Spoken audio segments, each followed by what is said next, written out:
can't believe both sides are an issue here. Wow.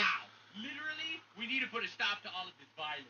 Alright? Everyone needs to put a stop to this. Destiny fucking crashing out that Trump isn't trying to lower the temperature. Temperature's fucking low! Temperature's low as shit, my guy! What do you mean? Literally, what do you mean?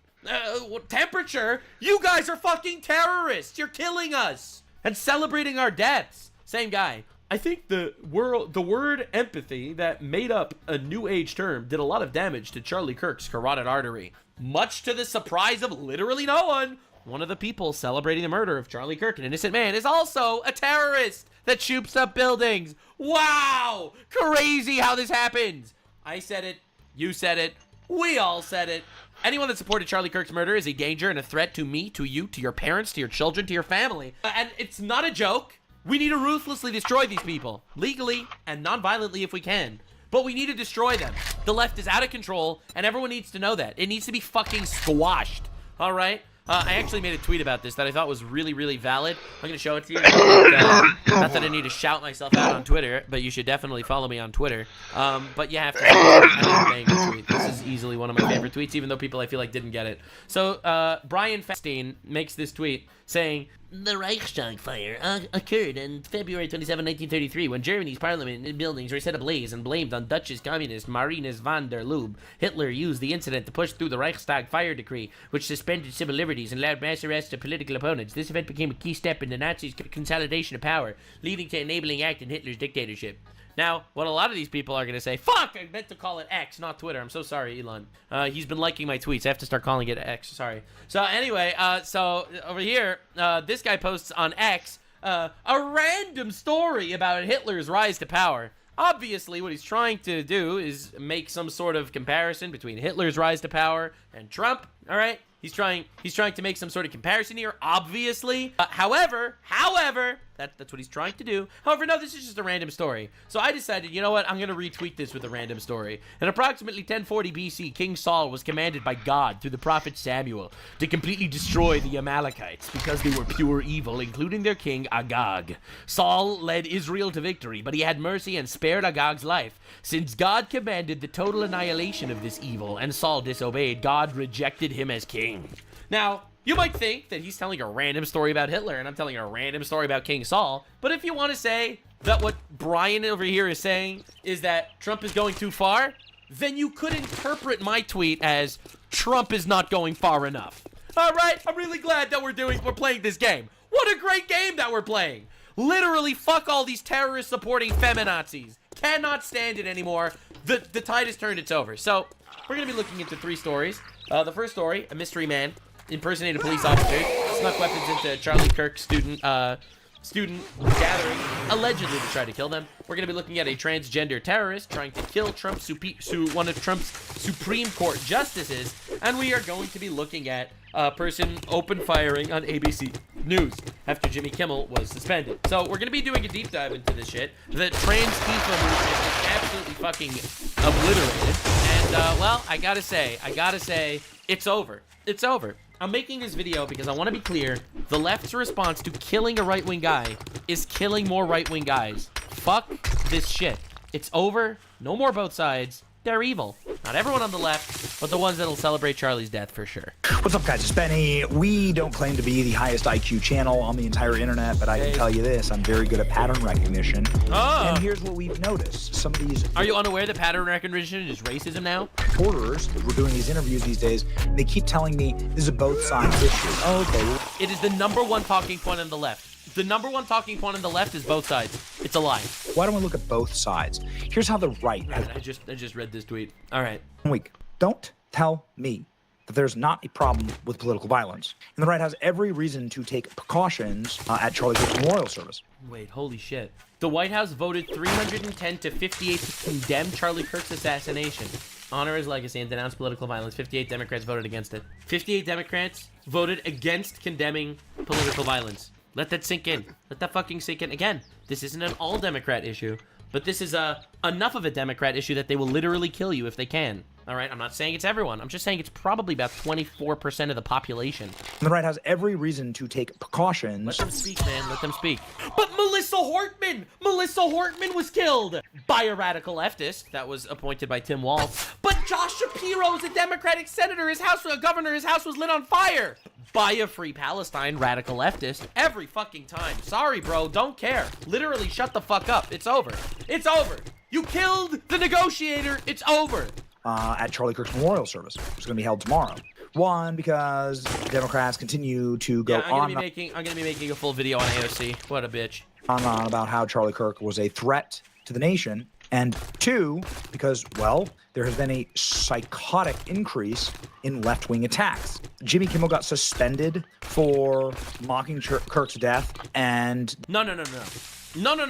He was not suspended for mocking Kirk's death. He was suspended for violating the FCC's guidelines and lying about the terrorist that murdered an innocent man. He lied. He propagandized. He blamed MAGA for the death of Charlie Kirk, and he was fired.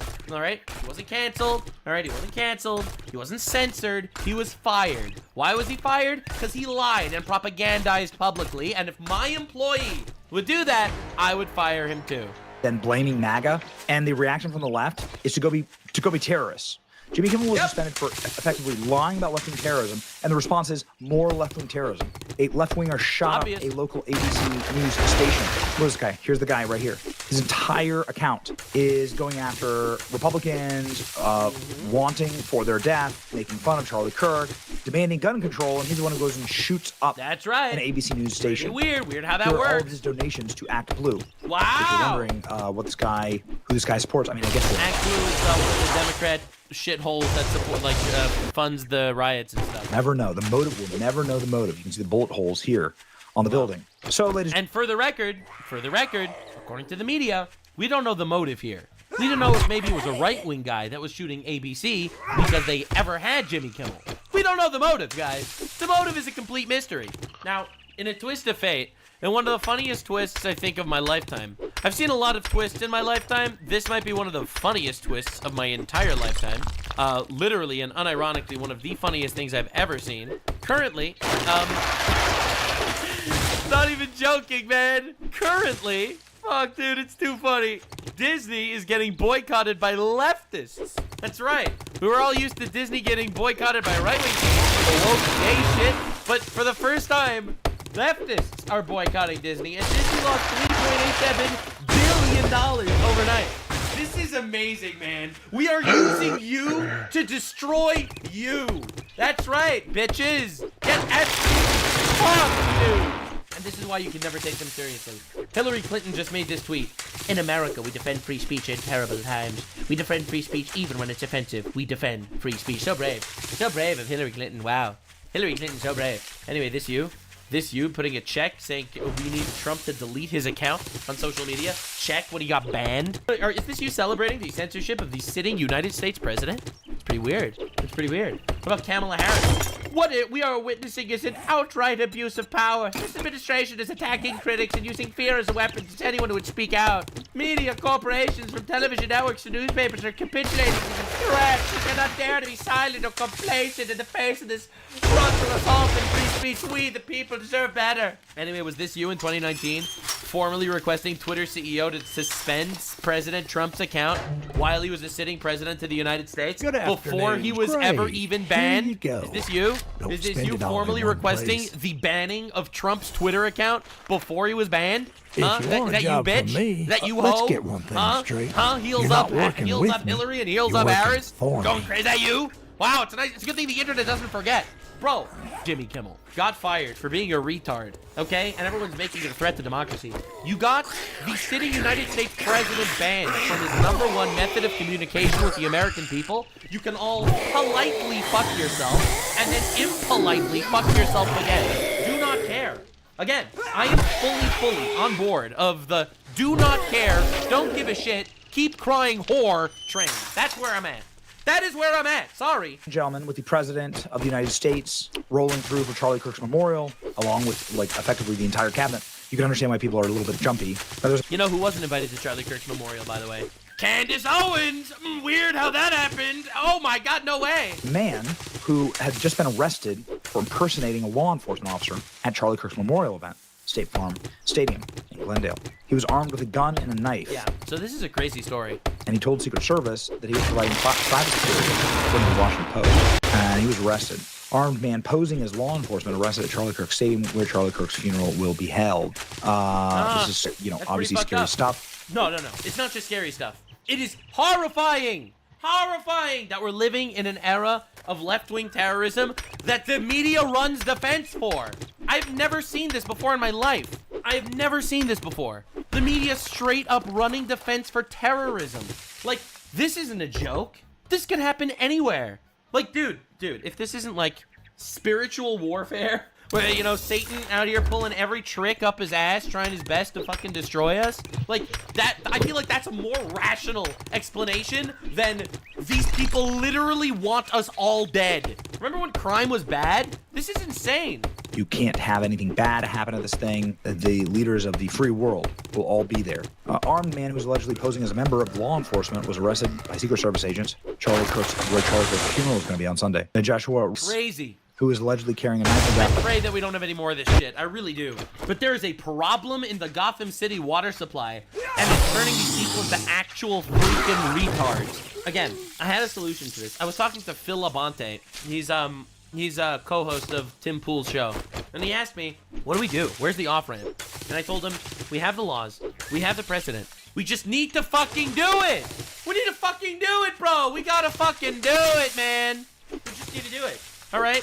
The 1953 Communist Enforcement Act, it's still in effect. You fucking deport communists. You fucking arrest communists. All right? You incite violence, jail. Destiny, Hassan, everyone that's inciting violence, jail. Fuck them. Sorry. People will stop doing that. All right? No more repeat offenders. Sorry. The majority of murders in the United States are repeat offenders. Why are we doing this? Why are we doing it? You kill somebody, you fucking commit violent crimes, asylum for life, the end, never back in public. All right? I'll be real. Anyone that is part of a group where the mental health is so bad, you are violent on the same rate as a schizophrenic, asylum. Asylum. Sorry. Look, man. Bro, transgender people have been increasingly violent lately. They have. You're gonna tell me that there's not something in their head, but either it's just in their head, or it's drugs that they're taking, or something is going on. Bro, they're fucking killing themselves and people around them. Again, obviously not all of them, obviously. But at the same rates as schizophrenics. That's fucking crazy. And we're running defense and affirming this, bro. Like, dude, we have to fucking do some shit. We have the infrastructure. It just needs to be enforced.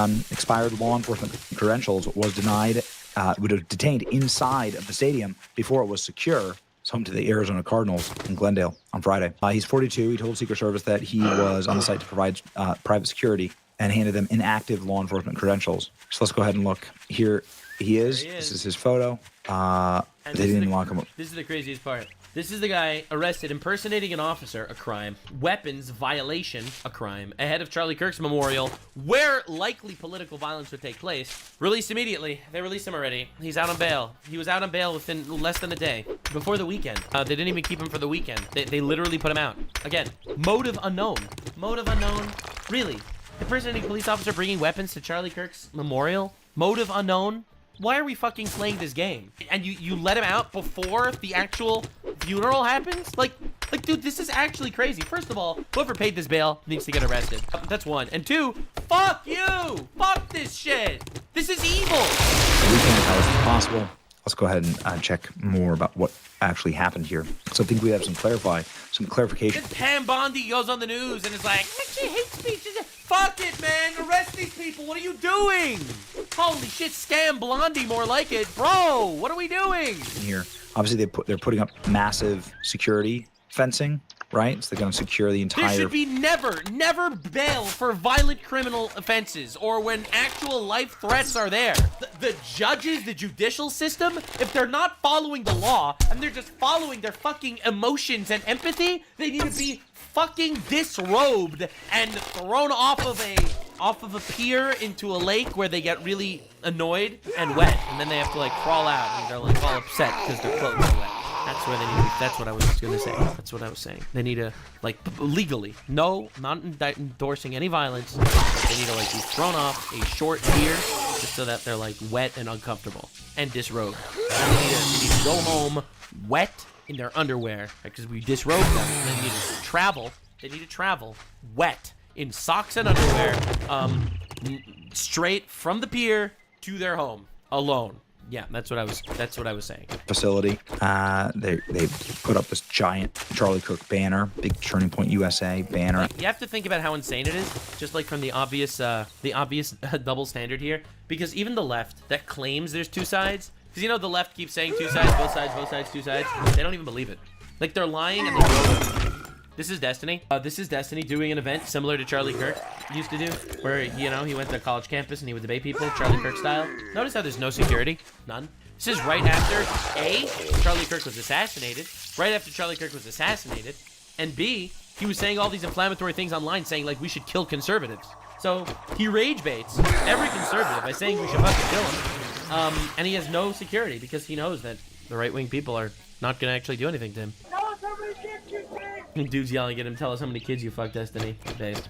Anyway, do you see how insane this is? Do you see how insane this is? They know they're lying. That's the most disgusting part. Outside of the stadium. It's pretty amazing. It's pretty incredible looking. Yeah. Look at that. And Caroline Leavitt has obviously revealed that the White House is taking 2 planes full of staff to the Charlie Kirk Memorial. President, Vice President, Speaker of the House, Cabinet Secretaries speaking at the memorial service tomorrow, taking 2 planes. Dude, they need to fucking protect this shit. Oh my god, dude.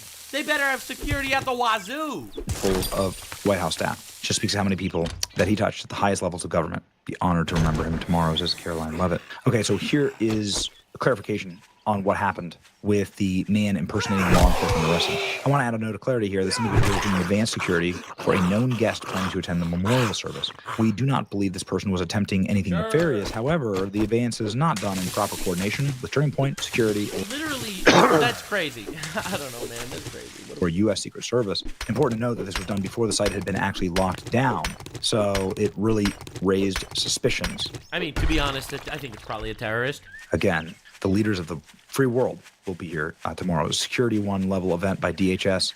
They have to have like designated survivors and everything like that. It's like State of the Union. It's crazy. First time, I think, ever that a president and a vice president are going to attend a citizen's funeral together and speak. It's a history making. Insane moment. Anyway, ladies and gentlemen, here's Fox News covering and giving more insight into what happened to the security breach. We pray for peace tomorrow. I want nothing more than peace, but you cannot unite over a lie. You cannot unite with people who want you dead. So it's time for Republicans to take precautions. Here they are. The big story tonight is a Fox News alert. The Secret Service has now arrested an armed man posing as law enforcement at State Farm Stadium in Glendale, Arizona, where Charlie Kirk's memorial service will be held tomorrow.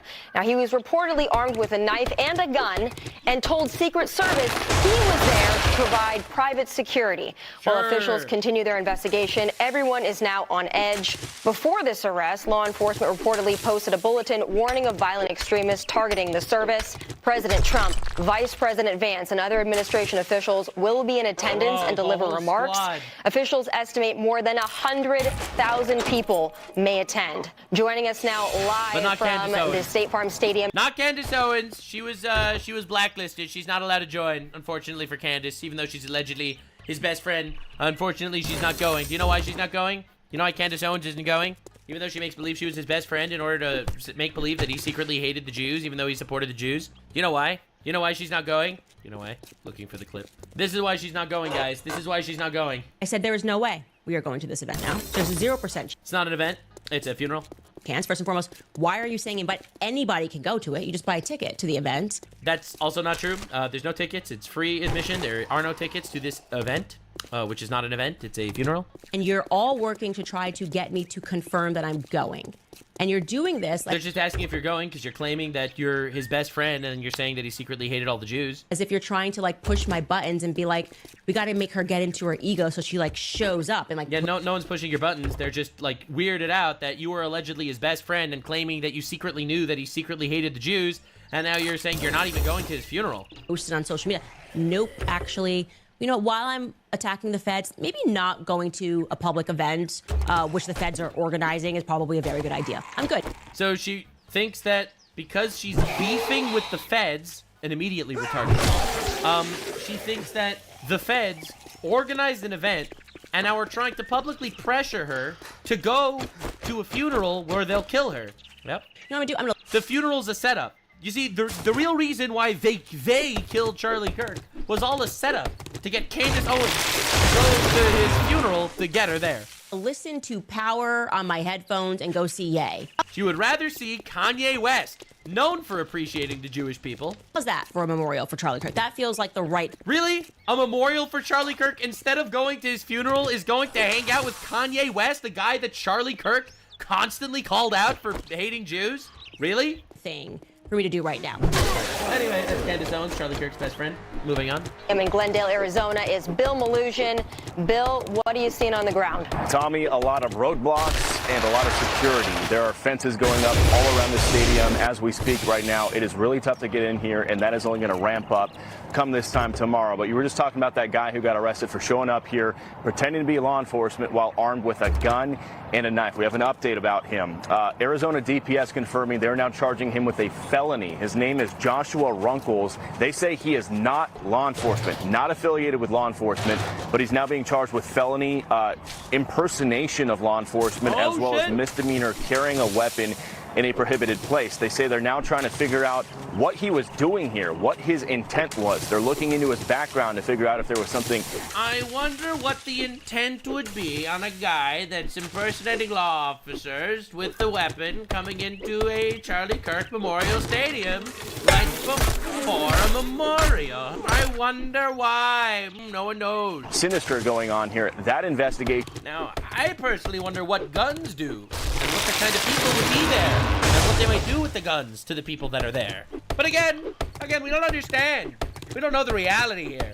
It's unbelievable how disingenuous the media is. Even Fox News, man. Still playing out. He has since been released on bond, and we're working on getting his mugshot. More on that as we get it. The shooter has he, him in the bio, but in our defense, maybe he was a groiper. Maybe it was a groiper. He, him, groiper that was doing it. In the meantime, expecting massive crowds out here. And also they released him. In Glendale, Arizona tomorrow, as this memorial service, Glendale PD says, could have upwards of 100,000 people showing up. Guys, the stadium behind us where the Arizona Cardinals play only seats about 60,000 people, so we could potentially have tens of thousands of people in the overflow. And we're told that overflow is going to go to the nearby NHL arena where the Arizona Coyotes play. Obviously, some huge names in Republican politics showing up here to speak on Kirk's behalf tomorrow. Take a look at this list. It includes President Trump, Vice President Vance, Erica Kirk, White House Chief of Staff Susie Wiles, and then several of President Trump's cabinet secretaries, including Secretary of State Marco Rubio, HHS Secretary RFK Jr., Defense Secretary Pete Hegseth, DNI Tulsi Gabbard, and the list goes on. When it comes to security concerns, It's happening right now. It's happening right now. Local police and State Farm say they're prepared, they're ready, and they're working on anything that could come their way. Take a listen. I'm personally surprised Candace Owens isn't speaking at the event. We're expecting people from all over the country, including possibly the world, arriving to this event. We have all the best of the best working it, and we're Yeah, I'm really nervous, man. It's crazy. I look actually nervous, bro. ready for Sunday. And again, regarding that suspect who was arrested earlier, he is facing that felony charge and a misdemeanor charge. But again, he has been released from custody. We're going to continue working with local law enforcement out here trying to get more It is so unbelievably frustrating, man. It's absolutely mind-bogglingly frustrating. details as they release more information about what the possible motive was here. But a little bit of a security scare here already, guys, and the program is still 24 hours away from starting. We'll send it back to you. Thank you so much, Bill Malugin. Please stay safe. Yeah, for real, please stay safe. All right, so that was the first instant, one of the first deep dives I wanted to talk about. We already looked at the news about the Free Palestine guy shooting up a wedding. Now, a transgender terrorist was caught trying to kill Trump's Supreme Court justice. This is another breaking news from just now. If you don't let me beat the girls in sports, then I'm gonna hurt some people. That sounds to me like a reasonable person that should absolutely not be in an asylum. Can't believe Tectone would say that. What's up, guys? It's Benny. Many Americans are asking, how did we get here where so many politicians are catching bullets? And, well, to answer that question, here's Chuck Schumer telling Brett That's the answer. That's literally the answer. You're right. Kavanaugh that if he decides to rule on a case at the Supreme Court, that he will reap the whirlwind and pay the price. Days later, Brett Kavanaugh Sounds like a threat to me. had a left-wing killer that was stalking him and trying to break into his house with Weird how guns that and happens. knives and Wow. zip ties in order to hold Brett Kavanaugh's family hostage and kill Brett Kavanaugh. That is a matter of fact. Democrats don't want you to remember this, but it is a fact, ladies and gentlemen. Where does the radicalization come from on the left? We really need to have this conversation. It's something that the nation must look directly at. It comes from the Democrat leadership and their dehumanization campaign against the right. Statements like this, a reminder that Chuck Schumer was working with the media here. But like, dude, it's not just, the craziest part is, it's not even just Chuck Schumer. It's like, it is the average rhetoric of these people on the left dehumanizing people, all right? This is Destiny. Shout the crime statistics? Not exactly like. You need conservatives to be afraid of getting killed when they go to events so that they look to their leadership to turn down the temperature. The issue is right. There's no temperature on the right. Dude, people on the right are literally mourning and going to vigils and going to churches, all right? That's the right. Like, this is insane. It's fucking actual insane world that they're like, Republicans need to get killed until they turn down the temperature. Bro, and it's like, and every time they don't turn down the temperature, what do? You kill another one. You kill another. Let's kill more of them. Let's celebrate more of their murders. Let's do it, guys. So, like, that game is fucking insane. Libs on the Supreme Court leaked the decision to Politico so that they could activate their mongoloid radicalized. And the thing is, Destiny knows he's lying because he's doing events like Charlie Kirk with zero security. Suicidal base Democrats in order to attack a Supreme Court justice. And the man who was trying to kill Kavanaugh was trying to kill all Trump justices. That's a matter of fact. You remember, or maybe you don't, because they don't want you to remember, these massive protests outside of the house of Brett Kavanaugh. Dude, you don't. I remember that. But dude, the fucking garbage is that the media will hide it, and they'll give you like these fake statistic charts. These unbelievable fake statistic charts constantly. Oh, there's more right-wing political violence. Maybe you remember that Brett Kavanaugh had to have Secret Service put outside of his house. Perhaps you remember that there were these troglodytes that would march outside of Brett Kavanaugh's house threatening his children, his wife. Yep. In this and it was just peaceful protests, so no one actually cares, right? Peaceful little neighborhood. Absolute orcs doing these little walks with their masks on. Absolute and totally mentally ill. Yeah, we need to do fucking something about the, we need to do something about the fucking mental illness epidemic in the country. Because you have all these people that are over-medicated, teachers are telling them to get over-medicated, and it's fucking insane, man. Like, if someone is trying to convince a kid to change their gender, I really feel like that's just basic grooming, the same as sexual grooming. Like, I feel like it's the same thing one-to-one. But, like, you are literally manipulating a kid, and you could ruin their entire fucking life because of it. It's a lunatic. It's a lunatic parade. Like, we have gone for far too long thinking that this is just normal but a little bit different on the fringe. No, it's fucking crazy world. It's insane. Department of Justice issues sentencing memo for 2022 attempted murder of Brett Kavanaugh. Sentencing memo says that the murderer should get 30 years in prison and also that they're trans. Ah! Okay, here we go. No! This is crazy, dude. And then they're like, no, there's no trans violence epidemic. Bro, you literally have to fucking stop. The statistics of trans people committing violence on themselves or people around them are the same statistics as schizophrenic people. Yet you refuse to acknowledge that maybe there's something not healthy going on in their brain. Right? Cutting their own testicles off was not enough of a red flag for you, apparently. Apparently, when they cut their testicles off, you were supposed to affirm them and tell them that they are doing a good thing, actually. Holy fuck, dude. So again, the man who attempted to kill Brett Kavanaugh identifies as a transgender woman now, is deeply mentally ill and suicidal, according to documents first obtained by Daily Wire, which will look at that. The Department of Justice is recommending that Nicholas Roski, the defendant, should be sentenced to 30 years. Roski is now transgender, which will look at that. The revelation crazy how that happened. Roski is transgender, using female name and pronouns is significant given that transgender violence across the United States. You know, the guy who killed Charlie Kirk. Like, dude, a lot of people are not willing to recognize this and be like, it's a couple of fringe cases. Bro. I want to make this clear. A transgender person coming into your life increases your chance of dying by above 0%, okay? Just by the fact that you know them. all right? Transgender people, again, this isn't saying that everyone's violent. Of course not everyone's violent. Of course it's 1 in 1,000 or whatever. But, you know, it's about 10 times more likely than if they were not transgender. 10 times. Are we supposed to just make believe this isn't like a thing? This isn't just pattern recognition. This is fucking insanity. If you're on the right, that's not true. They kill themselves very often, unfortunately. So that's left-on-left violence when they kill themselves. Was living with his transgender boyfriend. Kirk's murder came only a few weeks after a 23-year-old trans-identifying gunman named Robin Westman opened fire on a Catholic school in Minneapolis, killing children. Charlie Kirk's accused killer, Tyler Robinson, was living with a 22-year-old trans-identified man named Lance Twiggs. Pretty weird. Who'd been kicked out by his family for abusing drugs, alcohol, excessive gaming, and hating Christians and conservatives. Wow, shocker. I wonder what the motive could be. Like, literally, it's in my opinion, there is a spiritual war here. All right, man. All right, dude. There is an uprising of anti-God people. Like, bro, it's insane. These are people created in the image of God, and they mutilate that image. They mutilate that image, and they hate themselves, and they hate God. And then they kill Christians or Jews, right? Like the trans guy that killed Jews and fucking whatever. Like, every time. Every time. It's crazy. And it's an above zero chance. It's a rebellion against God. Bro, trans person that shoots up the Catholic church with a bunch of kids in it, kills 2 kids and shoots 17 kids. Literally just 2 weeks ago, man. I wonder if the boyfriend knew anything. Really, one of the great mysteries of all times. You know, the guy was texting him, admitting to the murder at the time, and he didn't call the cops. So yeah, weird, why isn't he arrested? Really doesn't make you wonder. No idea. Anyway, I'm starting to sense a bit of a trend here. Yeah. It was reported in 2022 that Roski portrayed himself as a trans gamer girl on the internet. This information about the assassin's gender identity had not been made available to the public. The Biden administration hid it. Wow! They buried it. That's crazy! They buried the info!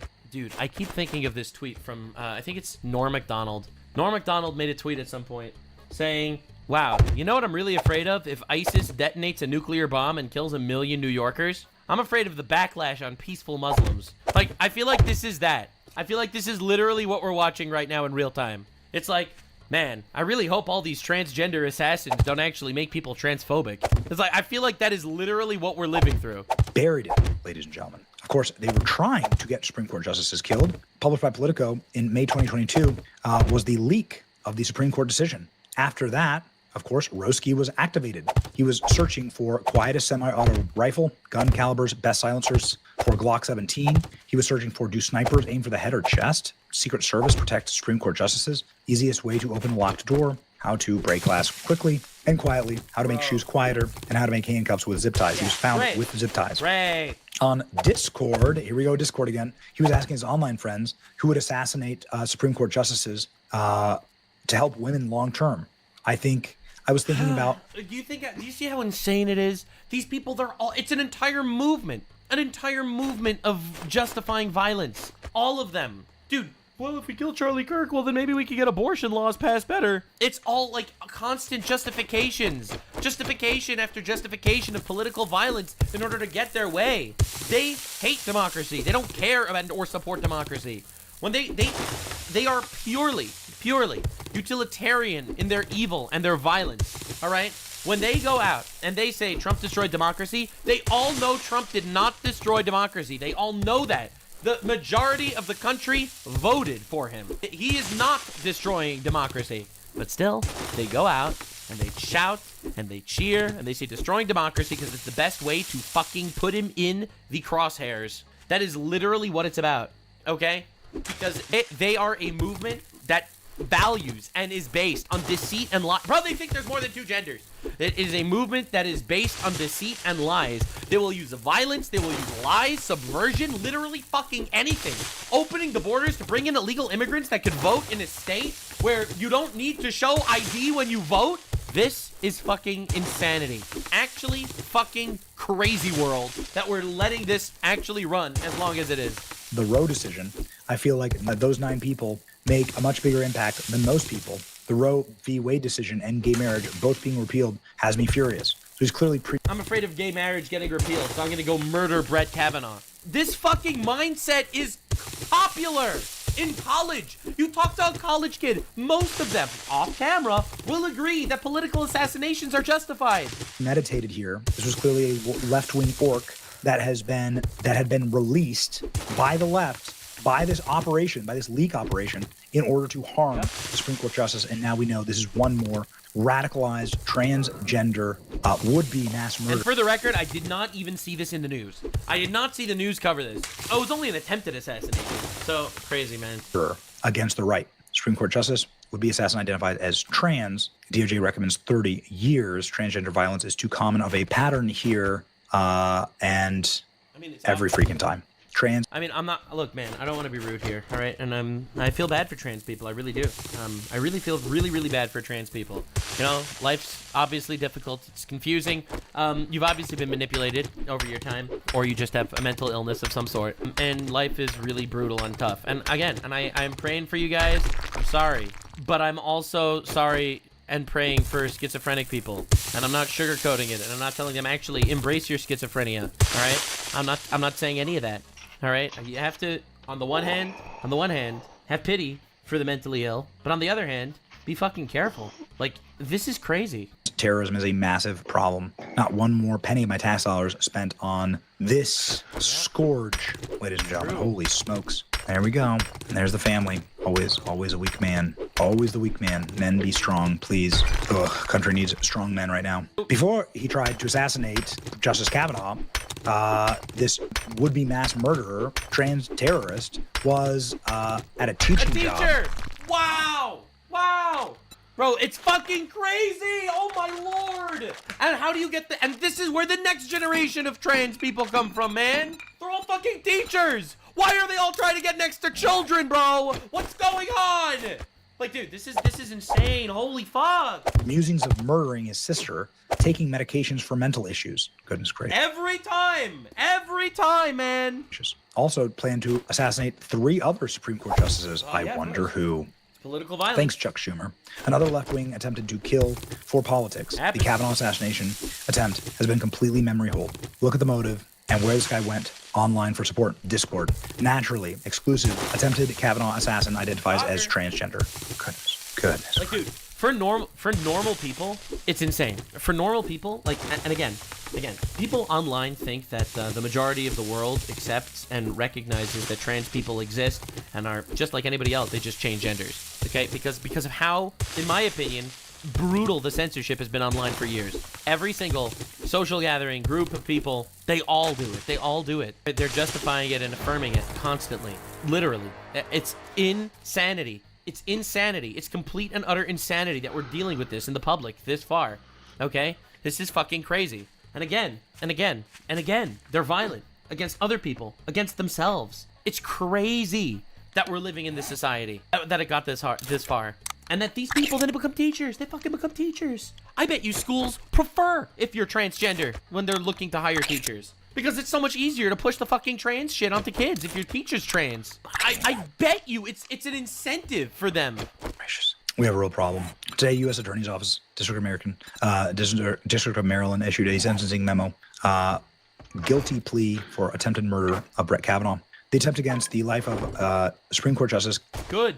Attack on the entire judicial system cannot go unpunished. The Department of Justice condemns political violence. Prosecutors will ensure this disturbed individual faces punishment for their deranged actions. Again, Charlie Kirk's alleged assassin lived with transgender partner. Motive is unknown. This is the of course. Killer in Minneapolis. Minnesota Catholic school. Shot up the school. Multiple sources in Minneapolis. Self-identified transgender. ID'd as trans woman Robin Westman. Apparent manifesto included to kill Trump. Boy, their motive is... It's crazy how it's like, why do you believe in God if there's no evidence that you should believe in God? Why would you believe in God if we don't have proof that God is real? Anyway, I'm gonna change my gender now. Like, bro, there is more proof that men are men and women are women. Okay, there is more proof of that. That there's more proof, physical evidence that transgenderism isn't real than that God isn't real. Okay, we have to, like, what the fuck, man? This is like an actual satanic crusade, bro. Unknown. We have a real problem with this, and Republicans and law enforcement need to get very serious about it. Otherwise, it will continue. It's not just law enforcement. Yes, law enforcement. It's not just law enforcement. It is not just law enforcement, dude. It's not. It's a normalization in society that needs to be burnt to the fucking ground. All right, this shit doesn't need to be affirmed. This shit cannot be affirmed. It just makes it worse for everyone. So, A, to stop the affirmation shit. B, it needs to be taken out of media. It needs to be removed from media. It's fucking lies. It's horse shit. It's actually just pushing dangerous propaganda down people's throats. Like, this immediately. So, for the longest time in America, like, for example, communism. Communism is an inherently violent philosophy because you need to use violence to take wealth from the rich. So because of that, it does not fall under the First Amendment to propagandize communism. And therefore, according to the 1953 Communist Enforcement Act, you are technically allowed to arrest or deport communists or people pushing communist propaganda. This is the same shit. This is the same shit. Pushing this ideology onto people is getting them killed. It's either them killing each other people or killing themselves at a higher rate. Yes, of course it's not. Of course it's not everybody, obviously. But statistically, it's 10 times the amount. So, in my opinion, this is an inciting of danger, an inciting of violence, and I do think it should count as grooming children. Literally. And it needs to be excised completely, utterly destroyed from media and from normal life. It's fucking crazy. Again, this is not saying I want trans genocide. Absolutely not. I have nothing but mercy for these people. I feel so bad for them that they got to this, where half of them kill themselves. That's not fucking good. What are we doing? It is absolutely and beyond time for us to have an honest conversation about the patterns that are directly before us, before it happens again. And that is the number one thing we're trying to prevent on this channel. Here's Fox News' coverage of this story. It's your boy, Benny. Also breaking right now, new information in the case of the Brett Kavanaugh assassination plot from 2022. Now, this was reported at the time, but somehow escaped most of our attention. Wow. It's almost like the media tried their best to hide this so people don't recognize the fact that you are in danger. Member, and perhaps she did a better job, but it's shocking to see the DOJ recommend the trans suspect in that case get at least 30 years behind bars. The suspect's legal team today says the suspect is now officially going by a female name, Sophie, and wants female pronouns used in the filings. So another concerning entry and a trend when it comes to violence in the transgender community. We're gonna every fucking time, man. Yeah, every fucking time. All right, and finally, let's talk about the guy shooting up the ABC office. Because apparently firing Jimmy Kimmel for being a retard is the same as Charlie Kirk getting murdered. What's up, guys? Benny. When somebody shows you who they are, believe them. 58 House Democrats voted against condemning political violence. Why would that be? Well, because they like political violence. They don't even like acknowledging that Charlie Kirk is somebody who deserves to be mourned at all. They're using the moment of Charlie Kirk's memorial to lie on his name. Yep. Thus absolving the left-wing terrorist. Yeah, I'm going to be showing this AOC in a separate video that I have specifically on AOC and Ilhan Omar. I'm planning 2 separate videos for that. Is getting emptied out right now. Jimmy Kimmel's show will probably never return, actually, to ABC. You can see the backlot here as they are filing out all of the Jimmy Kimmel show material. This is probably why. This is, by the way, one of the main reasons why they fired Jimmy Kimmel.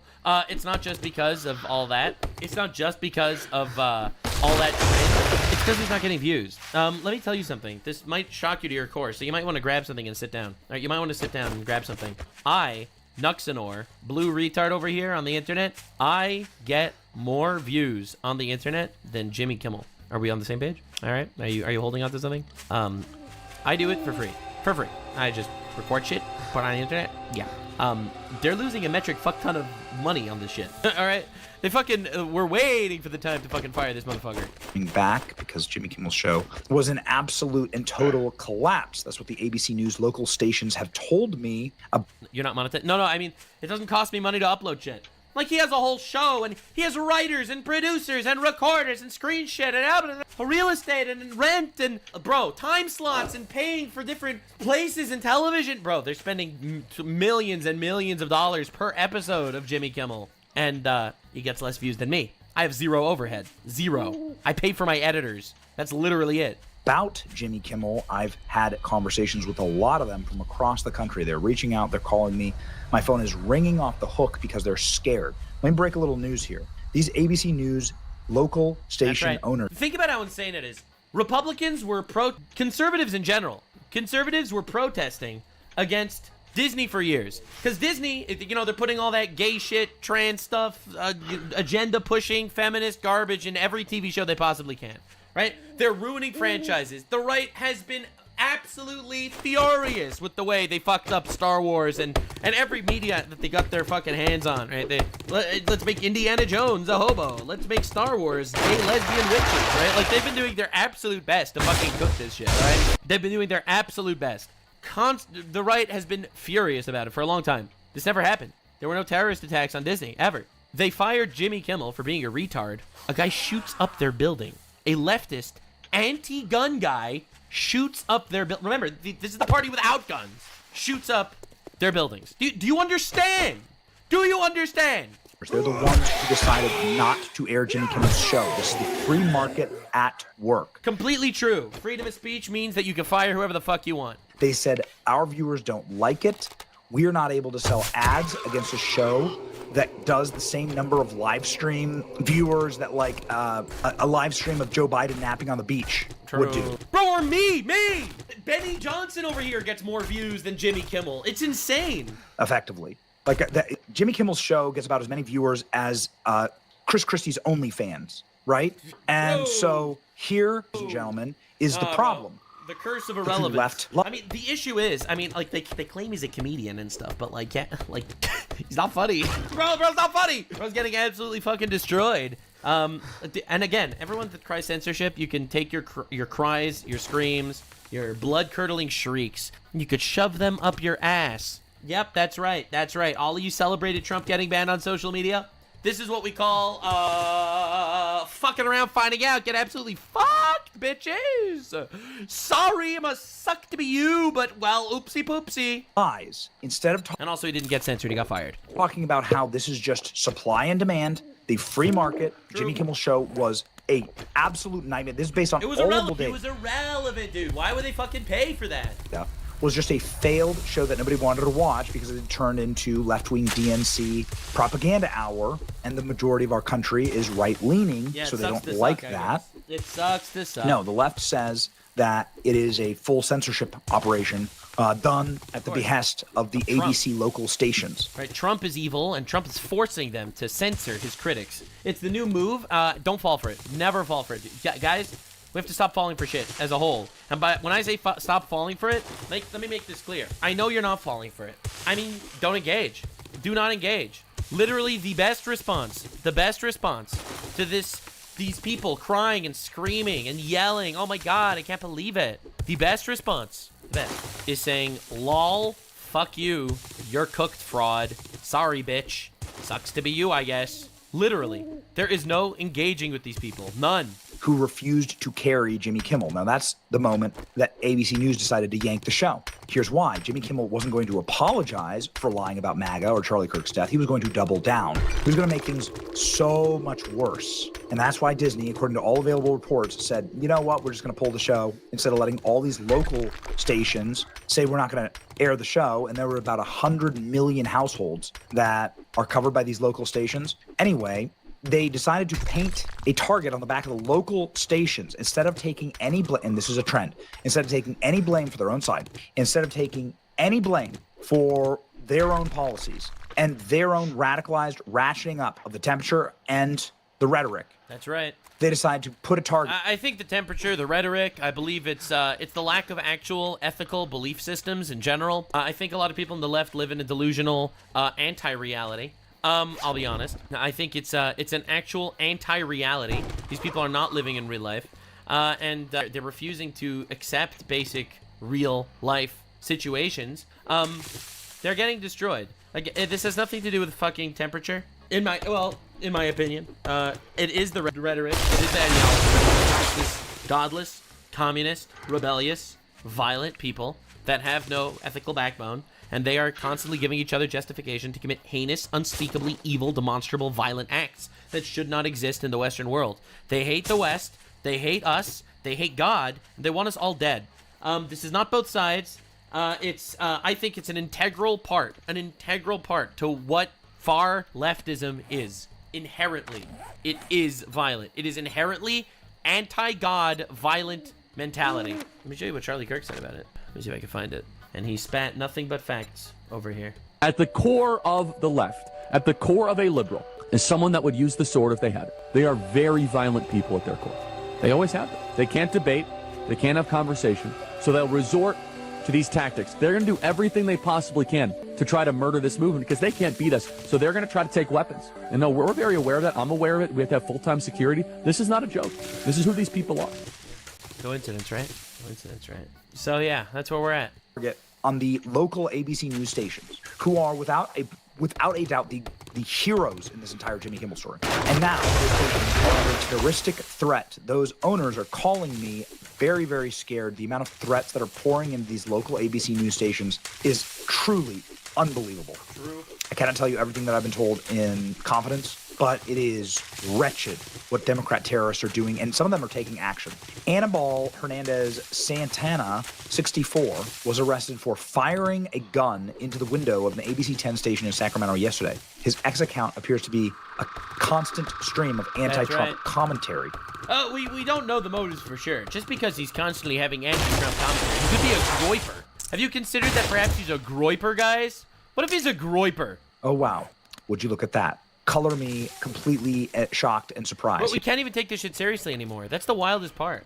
Like, this is the least surprising news of all time.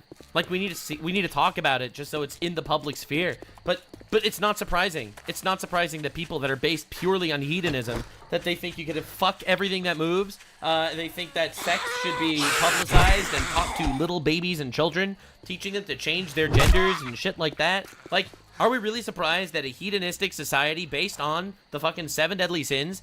Dude, their holy scripture is the 7 deadly sins, okay? They're called pride parades, for God's sake. Pride parades. Wrath. They're fucking killing they killed Charlie Kirk. They're killing people they're celebrating.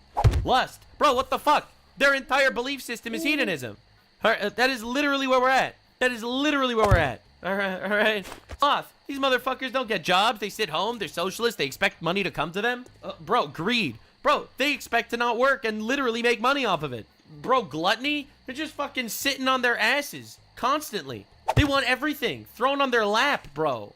Envy? Holy fucking shit. They think they could change genders. Literally. It is an act. They use the fucking 7 deadly sins as their 10 commandments. All right? And we're really surprised when they fucking come and kill you. Here you can see the bullet holes in the window. This guy Benny Johnson baby crying in the background. They were protesting outside like libs. Dude, anyone that does this shit and is like Trump, America's Hitler, that's an incitement of violence. It really is an incitement of violence. Because what do you do to Hitler? You kill him. So I'm all for open conversation. I'm all for freedom of speech. But we need to do something about this because these people want us dead. All right? Every single person that's at this protest over here, they all want us dead. Make no mistake. Make no mistake. They want us all dead.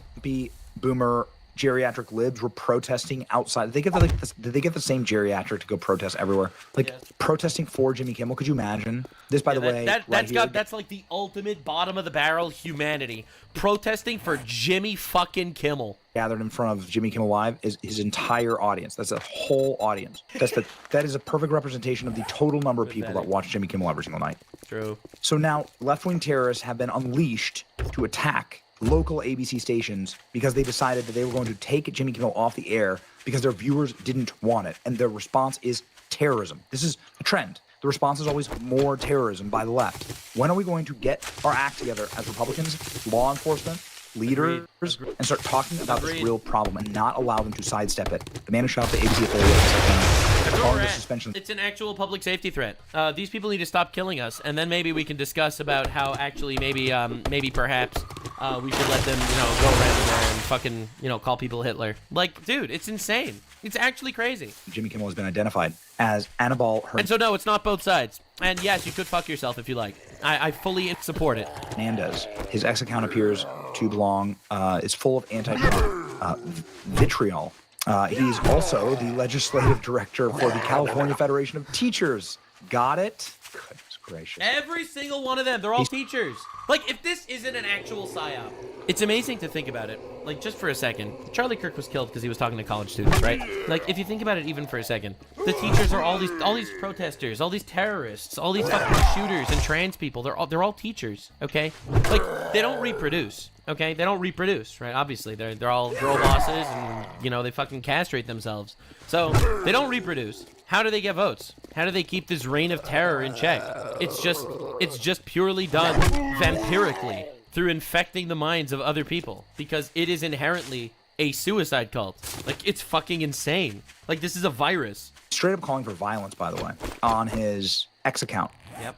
Here we go. Here's his Facebook account. It bears repeating. Redux in 2024 if MAGA and their infamous leader cannot be stopped in the general election. That's basically saying kill Trump. This guy's account, like how it didn't get banned, I don't know. Banned? Arrested. We need to fucking be more on top of this. Like, everyone's complaining about Palantir. Bro, this is what Palantir needs to fucking do. This is the point. Like, dude, you're calling for fucking violence? What are you doing? Literally, what are you doing? But he's worshiping Charlie Kirk's murder. Here it is right here. This is the account. He's worshiping Charlie Kirk's murder. He's going on and on and on about left-wing violence and the gun violence and how bad gun violence is in America. Shoots up a thing. And then he takes a gun and he goes and shoots up an ABC News station. Look at this. Our thoughts and prayers for Charlie Kirk and his family. May the prudence of this cost-benefit analysis of 2A rights versus school shootings live forever. Right? So, obviously, Charlie Kirk died. School shooting. Guess we got to ban guns. And then he goes and shoots up a thing. Dude, insane. He's the dude who just shot up a local news station. Man suspected of firing 3 shots into the window of ABC affiliate in California after Kimmel decision is a former... We really need to literally get on top of this. Every single one of us. Like, people keep asking me, like, I see people in chat all the time, who do you think is going to be the one to take over for Charlie Kirk?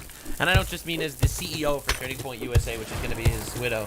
Bro, we all need to. Every single one of us. We all need to take over for Charlie Kirk. All of us. Like, dude, they killed him. They fucking killed this man. They killed a guy that, you know, we look up to and stuff, and they killed him. And he could have been any of us. They could have killed any one of us and supported it the same way. Like, this is crazy. This is really, really crazy. This is fucking insanity. And it's so obvious and out in the open. Like, they're not even trying to hide it anymore. There have been 10 terrorist attacks in response to a terrorist attack killing Charlie Kirk. Like, there's no reason why this shouldn't be taken as, like, an actual national security threat. I think Trump labeling Antifa as a terrorist organization, that is the smallest of steps. The smallest of steps. This shit needs to get absolutely obliterated from public life. Absolutely. Absolutely. And you know what? They'll call him a fascist, but they need to fucking get together and they need to actually enforce the law. There's a reason why we have laws. Again, not supporting fascism, but I don't think enforcing laws that exist is fascism. I think that's living in a society. The Teachers Union legislative director, whose X feed is filled with far left-wing rhetoric.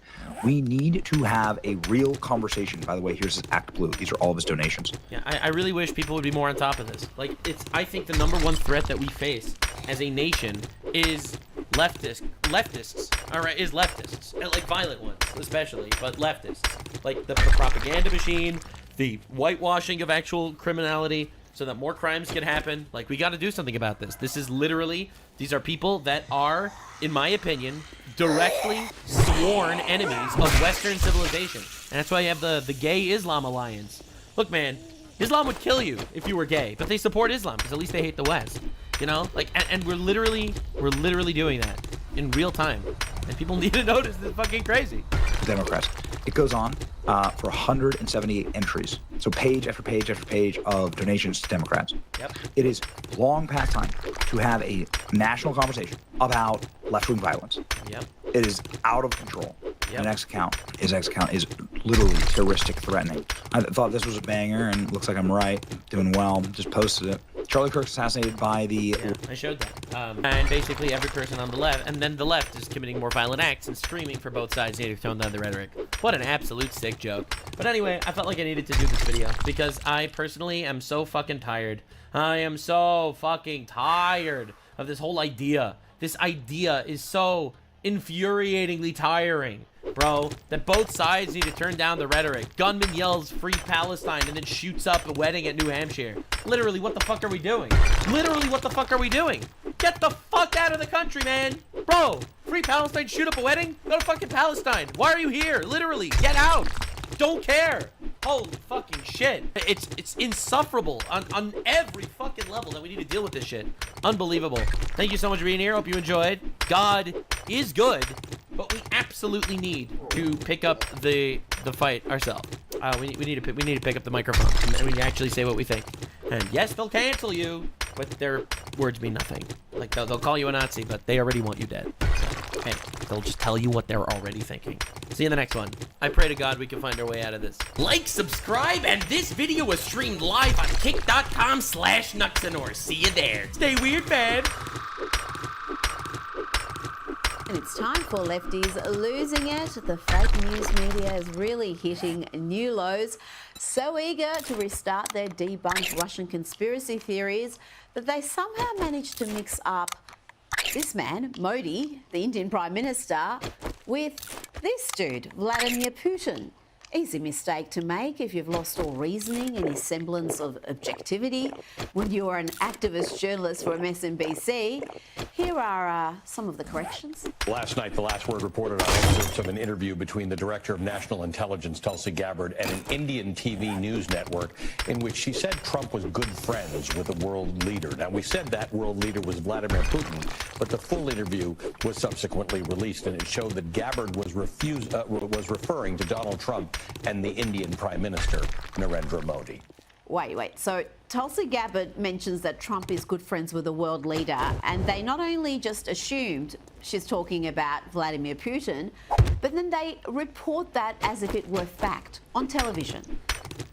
That's what happened. Let's hear one more correction from MSNBC on that issue. Last night, we reported on excerpts of an interview between the Director of National Intelligence, Tulsi Gabbard, and an Indian TV news network, in which she said that Trump was good friends with a world leader.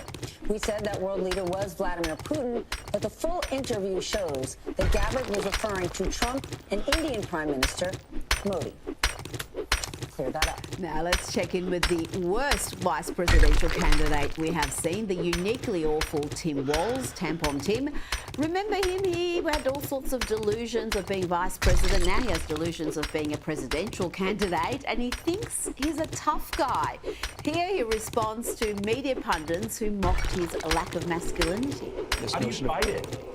Well, this I think I can kick most of their ass. I do think if they wanted, you know, I can run, but I don't know if we're going to fall into that place where we want to. Okay, we challenge you to a WWE fight here type of thing. Good luck with that, Tim. I think Judge Janine has you covered. Here, Tampon explains that Republican men are scared of his masculinity. I think some of us scare them. I think I scare them a little bit why they spend so much time on it. No, I'm serious, because I can fix a truck. They know I'm not. But when he's not threatening to kick ass or brag about his truck, he is cheering on the damage caused to an American manufacturer that employs tens of thousands of Americans on good wages, a company that chooses to manufacture cars in the US. Tim Walz is happy that this company is being attacked and its stock price is falling. This is disqualifying, folks. Even more disqualifying than putting tampons in boys' bathrooms. That little stock app, I added Tesla to give me a little boost during the day. 225 and dropping. So. To The View now, and here Whoopi Goldberg scares the already disturbingly dumb audience by suggesting that Donald Trump will deport American citizens. Keep your eyes open, y'all, because if they can just come up and take somebody because they've made a decision that you're supposed to be that person, any one of us could find ourselves being deported to some country. Don't give them any ideas, girl. Don't give them any ideas, girl. You heard Anna Navarro say that. And talking about Anna, look how miserable she is here as fellow CNN panelist states some facts and figures about Trump's popularity. NBC News on Meet the Press, they reported their polling found the highest level of enthusiasm and the country going in the right direction since 2004. 20 years. Yes, stating facts and figures can be triggering for the left. Watch here as another panelist on CNN claims that the data is all wrong because people in the street said so. You do know what you're saying is incorrect. I don't care about the polling. The American, I don't care what NBC is saying. I can talk to the people on the streets. Are you on the streets? Are you talking to people? Now to lefty Jon Stewart. Here's some wise words of advice for the Democrats whose approval rating has plummeted to under 30%. You're at 27%. You've got to get Trump to lose 8 points of popularity just for you to get to the point where you're 13 points below him. Your approval is only 7 points above, where it turns red and goes into low power mode. Yep, things must be grim if even Jon Stewart is mocking the Democrats. Maybe you're not a numbers learner. Maybe a visual demonstration of where you're here. Let me meet you where you live. All right, here we go.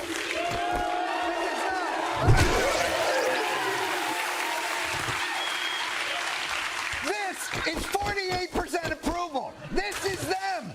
This is you. This is you. 27%. This is them. Oh, I see. They're much higher. Yes, they're much higher. Now, former First Lady Michelle Obama is often spoken about as a future presidential candidate. The Democrats are so desperate for any popular figure to take over the party, but how popular is she? Michelle Obama has launched a new advice podcast, IMO, to much fanfare. It's a podcast co-hosted with her brother Craig Robinson. You know, speaking at leadership conferences, things you do as a coach, you realize that what we have, even in our lack of resources, you know, in our household growing up. Just scintillating stuff, folks. And the audience numbers, I've got to say, are not great. The latest edition on YouTube features Hollywood star Seth Rogen, but it's just got 6,500 views in 13 hours. Not even that, 6,400. Now, I don't want to brag about my Lefties video, but the one from just last night's program is already sitting on 894,000 in 16 hours. Well over 1 million by now, but then again, Lefties losing it is pretty awesome. Joining me now is journalist and author Batia Unga-Sargon. Batia, what did you make of Michelle Obama's latest project? Is it relatable? Is it likeable? Useful?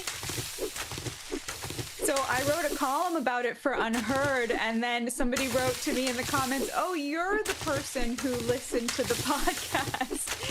You're absolutely right that it does not seem to have found an audience, and the reason for that is because the same thing that ails the Democratic Party ails this podcast. It's for and by rich women. And it's so amazing that this has not seeped in, that the Democrats have such a problem with men and such a problem with the working class, and yet Michelle Obama's podcast, her guests are all other unbelievably wealthy people like her. And I mean, they just don't have the problems that the average American needs advice on, because these people are all gazillionaires. And what's amazing and really offensive about this to me, Rita, is that Michelle Obama grew up working class. She grew up in a Black working class household, and we know that Black Americans struggle to make it into the middle class. Even Black men who are born wealthy, more often than not, find their way into the lower classes and end up poor.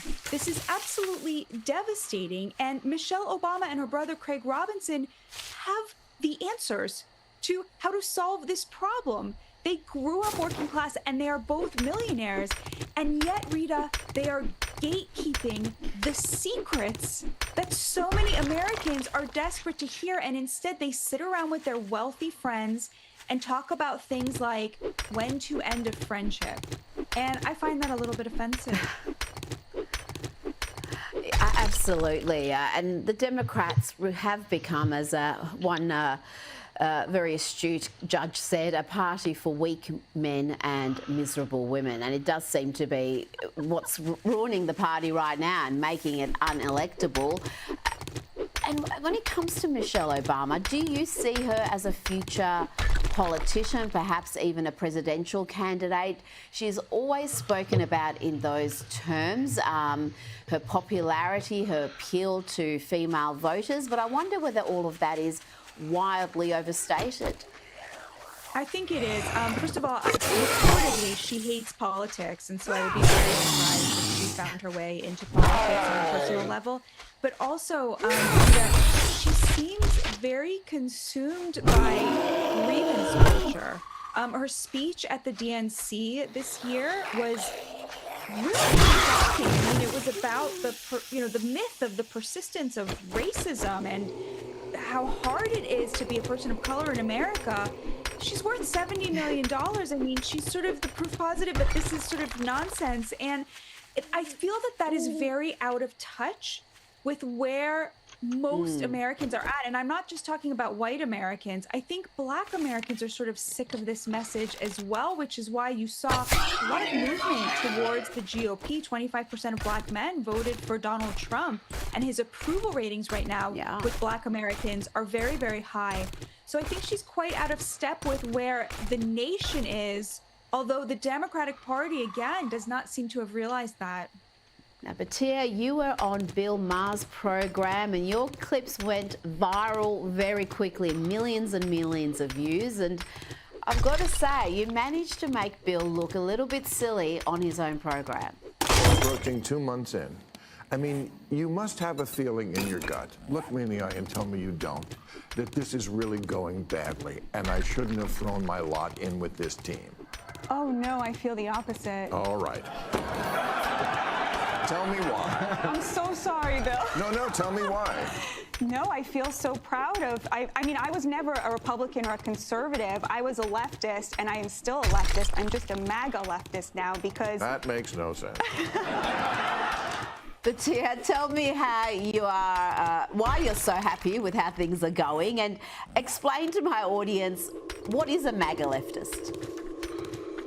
I'm happy because I feel like Donald Trump wakes up every morning and thinks, how can I make America better? How can I keep a campaign promise that I made? How can I do exactly what I promised my supporters I was going to do? We've never, ever, ever seen efficiency like this. We've never, ever, ever seen a president who truly wants to deliver exactly what he promised to his supporters and to the country overall. Trump throughout the campaign was saying our success will be our retribution. And that's what we're experiencing right now. This is everything I hoped for and more. And I could not have believed that he would be so successful. So, you know, there was so much that I wanted to answer Bill. I knew that I only had a few minutes. A MAGA lefty is somebody who has realized that the MAGA tent is big and that this president wants to represent all Americans. At a more fundamental level, Donald Trump is anti-war, he's pro-worker, he believes in a protectionist economy, and he's a social moderate. This was the left's agenda for 100 years. And so I don't see why I shouldn't get to still call myself a lefty just because Donald Trump lifted the best parts of the Democrats' agenda out from under them. They abandoned labor, and he decided to represent labor. They embraced war, and he decided to steal their anti-war platform. They went totally kooky crazy on the lefty stuff, and he said, well, you know what? Looks like the moderate middle is just there for the taking. I'm going to take it. That's where I'm at, and I feel very represented and very happy. And if more people just looked at the policies and the policy outcomes, the objectives of those policies, they would also identify as you do. But so many are transfixed by Trump and hating Trump that they don't actually look at what the agenda is. And you're right, he has taken a lot of what were traditionally leftist policies, and that is part of Make America Great Again, all about America first. It's all about protecting American workers, starting up American manufacturing again, reinvigorating that. And it's got to say, how divorced from reality are these lefties, even sensible ones like Bill Maher, who think Trump voters are somehow upset by what they're seeing. The polls are showing something entirely different to that, and even the polls that are traditionally favouring the Democrats are showing their approval rating under 30%. But yeah, I mean, this is just dire straits for the Democrats to have an approval rating in the 20s. How are they going to come back from that?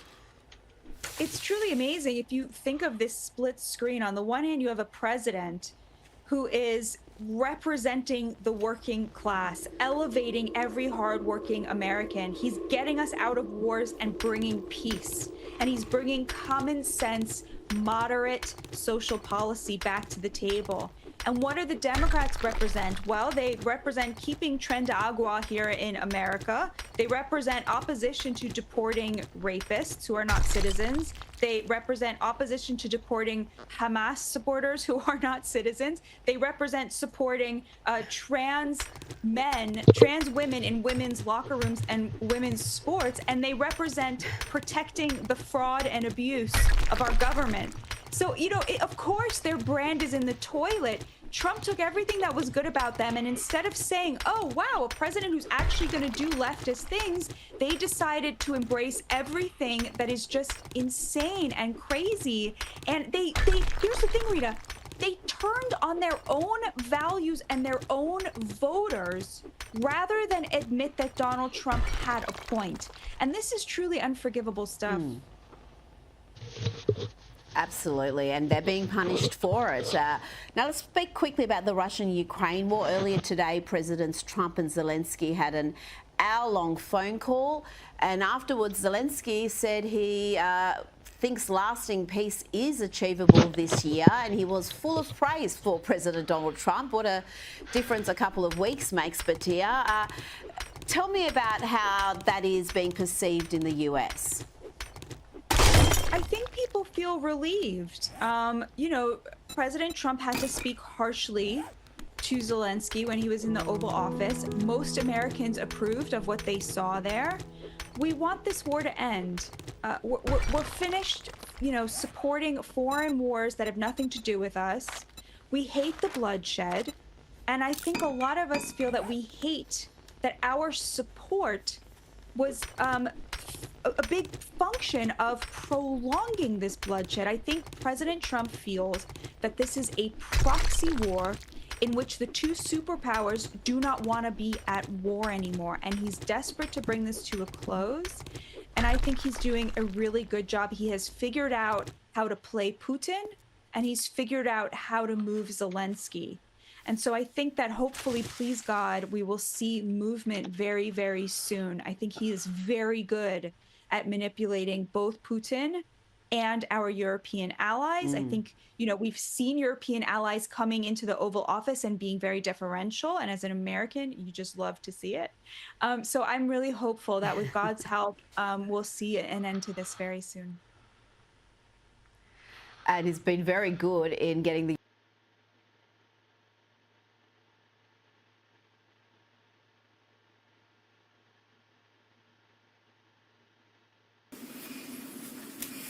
You don't think he had anything to do with his mom and dad being unheard from? No. No. All my friends I've talked to, they're like, no. Not Chandler, no. Like, that'd be crazy. People like to believe that they are a good judge of human character. It's comforting to think that they can see through someone's exterior and into who they are as a person, and know whether they are a good person or not. We want to feel as if the people around us are entirely good, and therefore, when we are faced with the evidence that they're not, we can ignore it, or make excuses about their behavior. Red flags are ignored and excused. Maybe they were just having a bad day and feel attacked, but I know them. They aren't normally like that. It isn't until we are smacked in the face with the irrefutable evidence that our perception of someone can come crumbling down, leaving many to wonder who they have been close to all this time. In most of the reporting that I have done around true crime, I have noted a very significant takeaway for most people, being that the guilty party's friends and loved ones must have known that they were lying. When the case is fully solved, with the evidence laid out plainly by the police, it seems impossible not to have seen through the person's lies and guilty actions. In the case of Sherry Papini, the woman who orchestrated her own kidnapping and return because she was annoyed with her husband, many people believed that Keith had to have been involved. Despite agreeing that Sherry was an incredibly manipulative and conniving person, people couldn't believe that someone who spent every day with her, who heard her fictional stories constantly, and catered to her every whim, would have no idea what she was capable of. But in today's case, we will be covering what it looks like when a person is so completely duped by their partner and believe in their innocence so much that they unwillingly provide evidence that proves he was complicit in the murder of his loving parents, Bart and Krista Halderson. Welcome back to another episode of Dreading, or if this is your first time here, welcome. Today we are going to be looking at Catherine Mellender's interviews with police, and how she became aware of the fact that her boyfriend, Chandler Halderson, was responsible for his parents' demise. This video is unlike others I have made in the past, as we are going to be looking at footage of someone who is completely innocent of any wrongdoing, and analyzing how her testimony broke the case wide open. This video came with the recommendation of my patrons over on Patreon, and I hope this video is done to their liking. While this is outside of the scope of my usual content, I do hope it's made to your satisfaction. If there is a case you would like to see covered by this channel, or a story you would like to see more attention brought to, please email us at dreading.official@gmail.com. We are currently working through a list of over 1,000 requests, and though I can't give you a timeline, I do plan on covering as many of these topics as I can. Be mindful, though, that if a case is ongoing, with new information coming out on a nearly daily basis, we will not be reporting on those until they are solved. With all of that said, let us begin. You motherfucker! If you are already aware of the details in this case, I have left timestamps in the description box below of where Kat's interviews begin. If you were to ask Catherine Mellender about her boyfriend, Chandler Halderson, prior to July of 2021, she would have told you that he was a hardworking, albeit incredibly unlucky person. He was the type of person to check the weather, see nothing but bright skies, only to be stuck in a sudden downpour the moment he went outside. For nearly the entirety of their relationship, he had gotten opportunities, then had them immediately taken away from him for reasons outside of his control. Take, for example, his education. After high school, Chandler moved out to go to college. He had moved in with some friends, but after 1 year, he was forced to move back with his family for reasons beyond his control. Despite that small setback, he didn't let that get him down. Instead, he got a remote job working at the insurance firm American Family, and continued to go to school at a local community college. He was working while earning a degree, and on the weekends had time to volunteer with the police search and rescue scuba team in the area. He had helped in the recovery of multiple bodies, and felt as if he was really making the world a better place. But again, Chandler had what could only be described as impossibly bad luck. Despite working full-time at American Family and being one of their best employees, HR had managed to bungle his payment information multiple times, meaning he worked for nearly 3 months without getting so much as a cent from the company. This was obviously stressful, as after moving in with his parents, he was told he needed to pay rent, but he still managed to stay positive. After a couple of months of HR making various excuses, Chandler applied to work for SpaceX. He would eventually get the job and begin to plan his future in Florida with Kat, but once more, his bad luck struck. Chandler would end up falling down the stairs in the Halderson household one night. Though the emergency room initially diagnosed Chandler with a slight concussion and bruising to the ribs and neck, his health would rapidly decline. The day following the fall, he began to lose feeling in his legs. Also, he could no longer stand up for long periods of time or lift anything that was more than 5 pounds. Upon further consultation, Chandler would report that he had a brain aneurysm and a brain bleed, and it was likely that he would become paralyzed from the nerve and spinal cord damage, and that he would eventually be fitted a colostomy bag. Because of this fall, he lost everything. He was fired from SpaceX after they found a plethora of errors in his work after his fall. He could no longer focus on school because it caused his head to hurt, and his job at American Family was close to letting him go. He was frustrated and depressed, but more than anything, he was upset with his parents, Bart and Krista Halderson, who were treating him like garbage. Chandler had told his girlfriend repeatedly how his parents didn't like her, and how they didn't want anything to do with her. They mostly thought she was just generally bad for him. He would claim that, for weeks on end, his parents had forbade him to see her, and how they were insisting that she was a bad influence, despite her doing her best to be a good partner for him. That is likely how Kat would have described Chandler, However, it's important to note that absolutely none of what I just said is accurate. I gotcha. And Chandler had spent years lying to everyone around him, claiming to be going to school, going to work, and being a productive member of society, when he spent the majority of his time at home playing video games with people online. Chandler had been a promising young man at some point in his life. He graduated high school, he went off to college, and moved out of his parents' home into an apartment with some of his friends, then completely failed out of college, moved out of said apartment, and moved back in with his parents. And while all of that is a reality for most young adults, figuring their way in the world, Chandler saw that as an unacceptable failure. His brother had purchased and moved into his own home by the time Chandler was moving back in with his parents. He was working at a tech firm, proposing to his longtime girlfriend, and meanwhile, Chandler was jobless, and being told by his parents he wasn't allowed to go out past his curfew. He felt degraded and ashamed, like his parents thought less of him, like the world at large was judging him negatively, especially in comparison to his older brother. And so, he began to make things up. The first lie was that he was still in college. He had failed out of MATC a year prior, but he told his friends, girlfriend, and family that he was still attending classes online and doing incredibly well. He would make fictitious class schedules and send them to his friends and family. He would also tell his girlfriend that he couldn't hang out during set days and hours as he was in class, and in some cases, fake entire school projects in order to convince them that he was really taking these intense computer courses. He would study in front of his girlfriend and his parents, getting real course textbooks and having them quiz him, just to show how serious he was. He also at one point bought a whiteboard to chart out computer coding. The lengths he went to make his lie seem real required a large amount of effort, and no person would believe that he was lying based on how committed he was to making the lie believable. This lie would only get bigger, with him approaching a graduation date that he would never have. And when his father, Bart, asked to see his transcripts for tax purposes, it became even more of a problem. At this point, Chandler could have told his father that he had lied, and that he didn't have the transcripts because he stopped going to classes after the first year. But he was aware that admitting to this lie would mean that he would have to admit to the extreme lengths he went to pretend his lie was real, and admitting to taking money from his family that was meant for his schooling and using it for other purchases.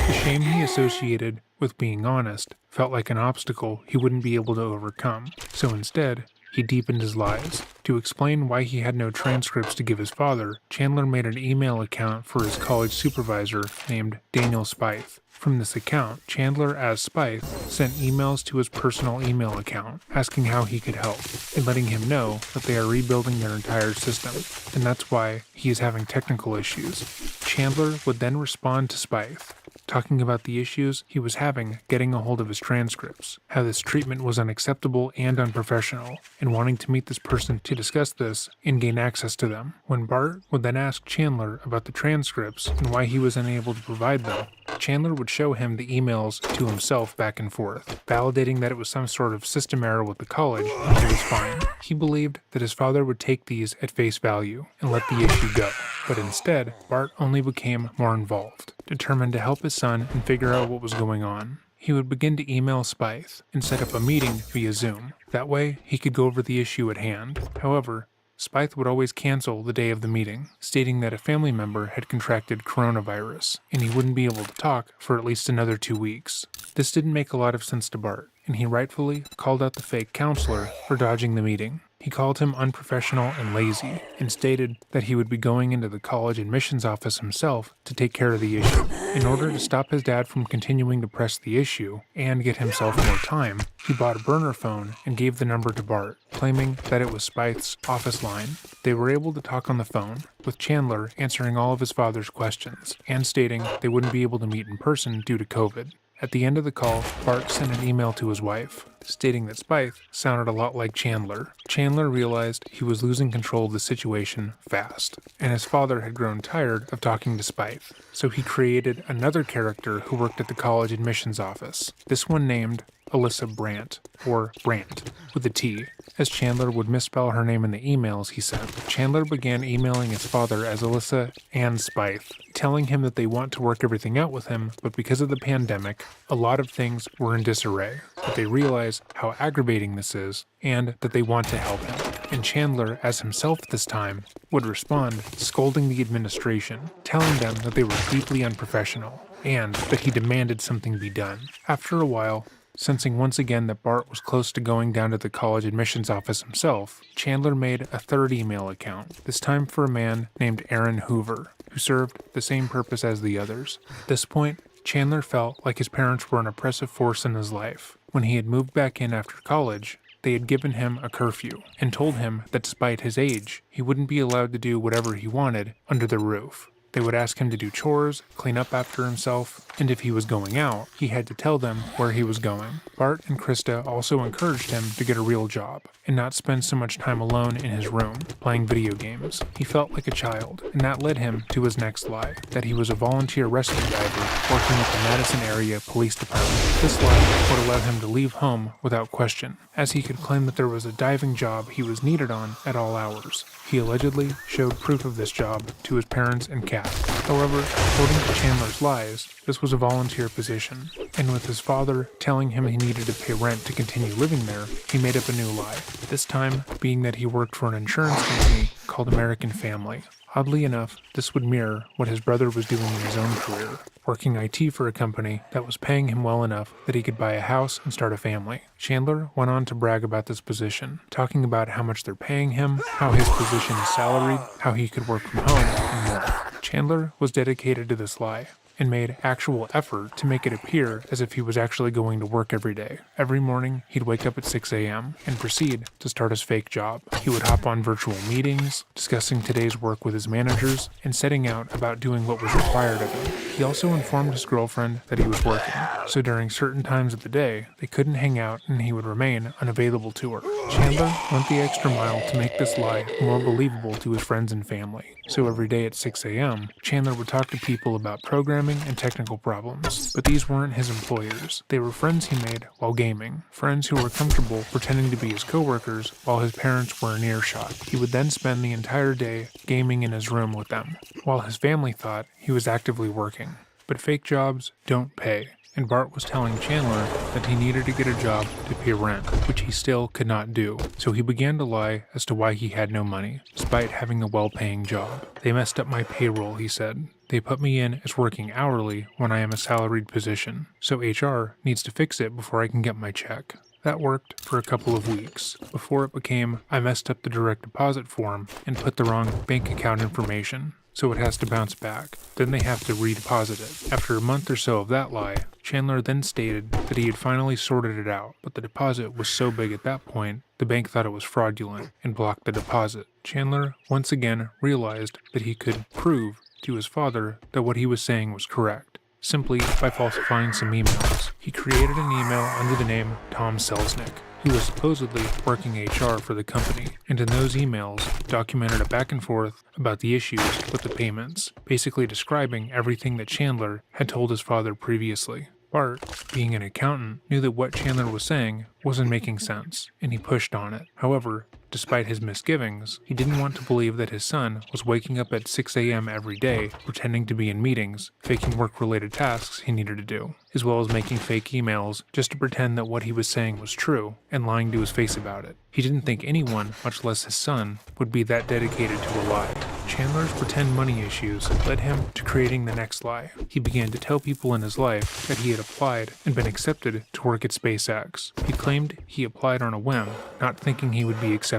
But after multiple rounds of recruiting and interviewing, they had hired him on, and he was going to be moving to Florida in the coming months. For over a month, he told his girlfriend about the different interviews, tests, and emails in order to apply to the program, until he finally told her that he got the job, and that he would be moving to Florida at the end of June. He gave her dates, told her to put down a payment on an apartment already, and told her that he would fly out to see her every weekend, and eventually she would move in with him. They had even sent him some work to do remotely, work that he would be paid for, unlike at American Family.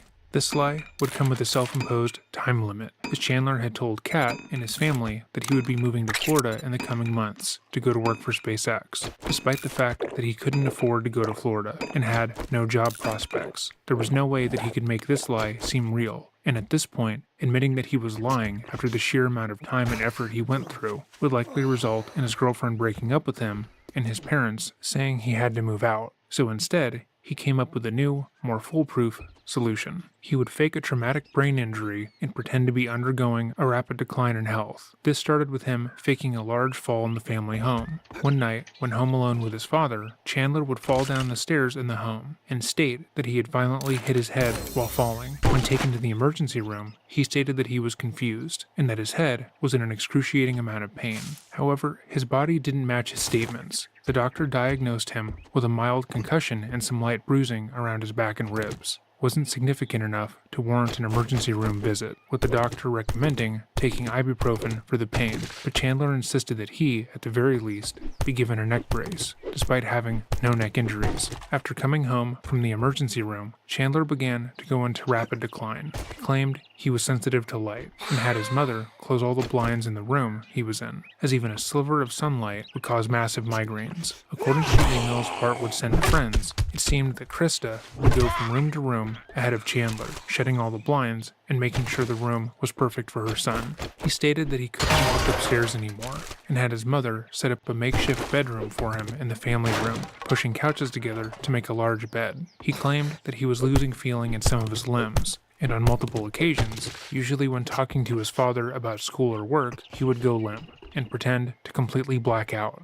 Because of this injury, he would state that SpaceX and American Family had fired him, and he was now completely unable to work. He had also claimed that he could no longer focus in school, and likely would be unable to graduate, which he hoped would make his father less inclined to care about his transcripts. However, it had the opposite effect, as his son could no longer do anything on his own, and was forcing his mother and girlfriend to take care of him. Bart decided that he would take matters into his own hands. On June 29th, Bart called the college, pretending to be Chandler, and spoke over the phone with the representative, Omar Job.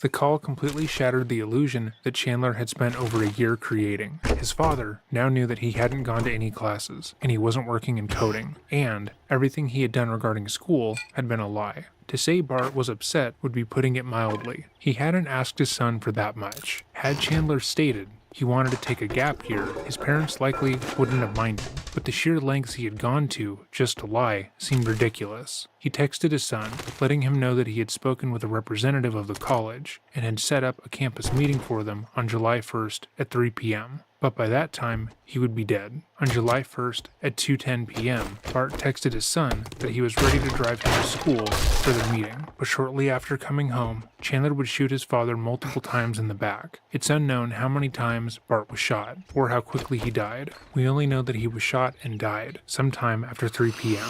After he had killed his father, Chandler texted his mother, who was at work, stating that Bart's phone had died and to bring home some soda for him. Krista responded, "K, I can," with a smiley face. On her neighbor's security camera, she was seen entering the home, after which she is never seen again. It is still unknown what happened to her, or how she died, as Chandler set out to hide what he had done. In his mind, the only way he was going to get away with this is if his parents were made to look like they willingly disappeared after spending the weekend out of town. They had already been planning to spend the 4th of July weekend away, so he planned on using that to cover their disappearance. He began cutting up the bodies using everything that was available to him in the house. A pair of common household scissors, a handsaw, and an axe were all used at various points. After cutting up the remains as best he could, he started a fire in the home's fireplace, hoping that it could burn the bodies fully. However, the average fireplace is not capable of completely incinerating the human body, especially fatty areas and the thicker parts of bones. The extreme temperature needed to incinerate a human completely is not something that any fireplace could manage, while making it safe to use in a home. This left Chandler with another problem, a problem he tried to solve using Google.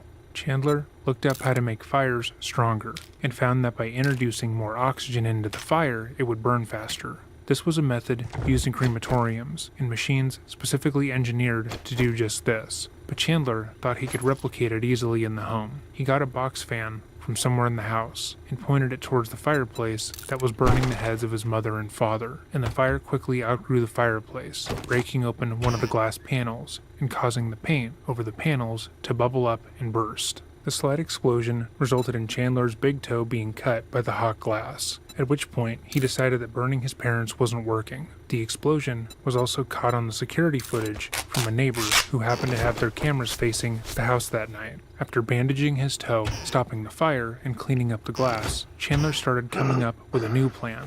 He seemed to realize that what he was doing wasn't working at all, and that completely destroying the remains of his family in the fireplace was a bad idea, but he still had the remains of his parents to deal with. In order to give himself a bit more time, Chandler drove himself to the Quick Mart near his house and got a couple pounds of ice so that he could place the remains of his parents in the basement freezer until he was able to think of a better plan. He cleaned up the home, making it appear as if the family had left for the weekend, and then had Kat come over, that way she could take care of him. He once again pretended to be injured and unable to take care of himself, and had her wait on him hand and foot. The next morning, she would leave work around 6 a.m., and Chandler would stop pretending to be injured to dump his parents' bodies around Wisconsin. He drove himself to the outside of the town of Roxbury and deposited parts of his mother's body around the banks of Lake Wisconsin. It's also believed he deposited some of her body within the lake itself. Chandler thought he had created a built-in alibi in his injury, as he told everyone that he could no longer safely drive. However, while dumping his parents' bodies throughout the area, he would make a crucial mistake by leaving his location visible on Snapchat. When Kat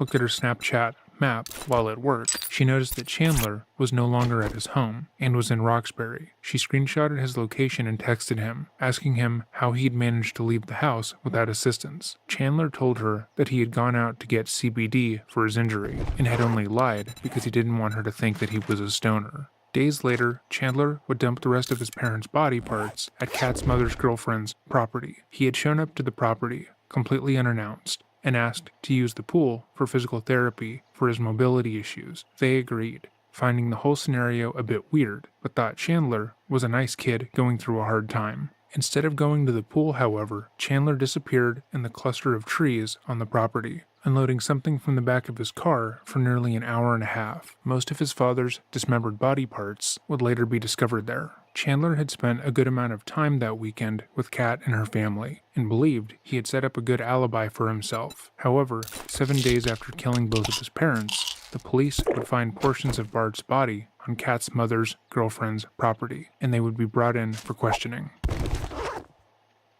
When Kat was brought in to talk to the police on July 8th, she was under the impression that her longtime boyfriend was completely innocent of wrongdoing. The simple assertion that he would be able to overpower or kill anyone was absurd to her, as Chandler had successfully pretended to be so injured from his fall that he could barely walk unassisted and had numerous other ailments to worry about. She was going into the interview as a completely open book, because she believes that Chandler has nothing to hide. She sincerely believes that it would be impossible for Chandler to have killed his parents and been able to successfully hide that fact the entire weekend, and the idea that she slept with him mere hours after he cut his mother and father's bodies up is unfathomable. This interview was made available by Rottweiler Investigations here on YouTube, who has made excellent content regarding this case. Definitely check them out. By the time this interview begins, Kat has been left alone for about 22 minutes. At this point, the police believe Chandler had something to do with his parents' death, due to security footage they were able to acquire, showing Bart and Krista Helderson didn't leave the home after coming home on July 1st. But what they don't know is if Kat is involved. If she is involved, by bringing her in and leaving her in an interrogation room would cause her a great deal of stress. She would be sitting, wondering what they know, why they brought her in, and what they have that made them look into her. But, as she had no part in this, she is completely relaxed in this environment. Hello. How are you? Very tired. How are you? Hi. So this is George. He's one of my partners. Hi. Anthony, the one that you spoke with me yesterday, he's off today, so you get George. I don't know if you're hungry, brought you 2 cookies. Is there chocolate? One has chocolate, one doesn't. Are you really? If I eat it, I'll just projectile vomit. Oh, please don't. There's a If I get too emotional, I'll also vomit, so. I know one sprinkles, but you know what? I can put them here if you want it. You want it? That one has chocolate.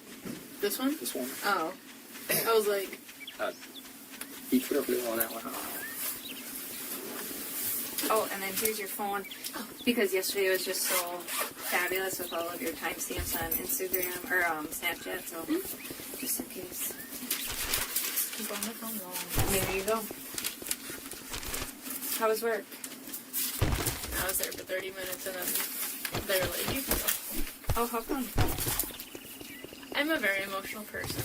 And, like, I was worried, so I, like, cried a little bit. Like, when someone walks with me, like, hey, are you okay? Like, and then, like, I talked to my pharmacist, and she was like, you can go home. And then I picked up the groceries, took it to Chandler, and cooked him some food, because he wasn't eating well. Oh, how come? Nervous about his parents. Okay. I can't eat well when I'm nervous, so. Okay. Took a nibble at the cookie. Baby steps. Sure there's no chocolate in there. Yeah. Test the water. Make sure the police aren't trying to poison me. No, we're not. Alright, one of these is Have you heard anything about his parents? No. Did you know if his brother made it to the cabin yet? I don't know. No, he's on his way up. Yeah, Mitch, he called me when I was in the car. Okay. Oh, were you guys going up there? No, in the car of, like, Lisa's car. Oh. Yeah, because Good morning. Now that you did the job, I guess you ain't that damn bad after all. So people can be with the dog. Because they thought just Chandler would come down here if they needed, so I was there to watch the dogs, too. What time is he supposed to get to the cabin, you know? He left around, like, a little after 2, I believe, and I think it's around a 4-hour drive. Okay. 5 or 6. Yeah. You don't want you guys to go with, or? Oh, the dogs. Yeah, the dogs. And his fiance was going with him, so. I think the mom has the same shoes. Unless you're paying, Clubs? you're leaving. Yeah, they're All super that, didn't we agree? Your first job was going to be free? Damn. nice. Well, yesterday I was wearing the tennis shoes, and then I was like, these are actually more comfy, so. Kat is engaging in calm, offering information that she believes will be helpful to the investigators. She asks questions, not simply about if they have found Bart and I'm Krista, gonna but make things you she an offer. remembers Let's them get being one thing interested in, straight. and You're freely not offers up working with me, information with the you're working idea that it for could me. potentially be helpful. She also just engages with the officers, asking them questions not involving the case, because in her mind, being kind to the officers will only make this process easier, and it's likely that they are going to see a lot of each other in the coming weeks. She's comfortable because she has nothing to hide, and she isn't worried about giving too much away. This is opposed to Chandler, who in this interview only asked questions to find out what the police knew and if they suspected him, and was a bit standoffish. I just don't know what today will bring, so. Alright. So, some of it is going to be repeat. I just want to make sure that I'm really understanding everything. So, again, give me your timeline from Thursday. Thursday I work. That's when Chandler told me, I think it was Thursday, that his parents were going up to the cabin with some friends, so he was going to be at the house with the dogs by himself all weekend. Went to sleep, woke up, got ready for work, went to work. We planned that I was going to go over there and spend the night. Just hang out with him and the dogs. Because, you know, there's fireworks and Rizzo's very scared of dogs, and so, dogs. Fireworks, yeah.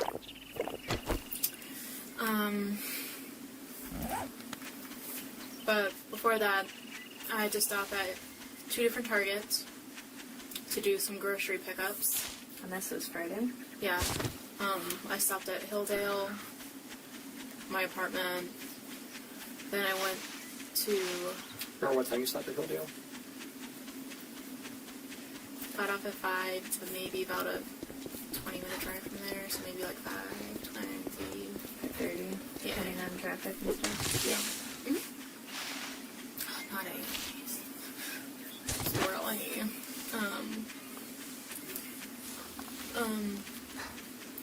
Then I went to my apartment, grabbed clothes, and then I grabbed a bunch so I could do dirty laundry at my mom's house, because I knew we'd be stopping at my mom's at some point. East Target, went to my mom's house. So do you not live with your mom? An apartment. Oh, I didn't know that. I mentioned it yesterday. The Trafalgar? No, that's my mom's house. Okay. So then, what is your address? 110 North Bedford Street. It's called Lark at Cole. It's only like a sublet from April to July 29th, so I won't be there longer. I'm just going to go back to my mom's place. Your apartment number, or is that 321. All my roommates are on the basketball team for UW. No way. Yeah. Lovisa, Lexi, and Tara. Lovisa is from Sweden, and she is 6'3". How do you get in with those girls? Do you know any of them? Sublet. Just got lucky. Yeah. That's cool. The girl I sublet from played for the tennis team. I used to play tennis in high school, so that's how we connected. I'm sorry, you said you went to East Target? That you went from Hilldale to East Target? No, from Hilldale to apartment to grab dirty clothes and clothes. To East, to my mom's house, to grab the hydrogen peroxide and the Swiffer because Chandler broke the glass of the fireplace that day and cut his toe, so we wanted to clean that and then clean up the glass and blood. And then we had burgers for dinner. Dizzy made me burgers because he burned his hands on the grill. Hilldale apartment to get dirty clothes, to East Target to get the Swiffer. No, Mom was supposed to get the Swiffer. Mom's to get the Swiffer. Yes. Jeez. Then East, because I wanted some pickled jalapenos. They're a good snack.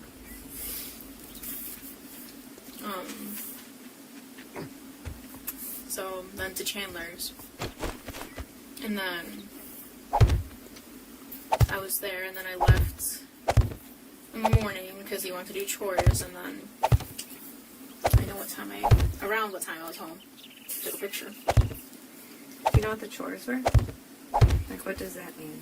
Chores, like, his family usually gets him housework, like, you know the grass outside the front of his house? He usually has to take that to the dump. Probably make sure all the remaining glass is up, you know, do his laundry. Do you know, did he go to the dump? I think he said he went, but it was closed. Or that they were just closed. I don't know if he drove all the way there. And then... timestamps. So on your Snapchat, do you manually enter your location, or is it just through your... Whenever you open Snapchat, it has your location. Okay. Yeah, unless you turn it off. Okay. And so on Saturday, I was with my dog at 8:53 a.m. So did you see the fireplace? Mm-hmm. What did it look like? Like, broken. It was like one pane, I think, on the left side.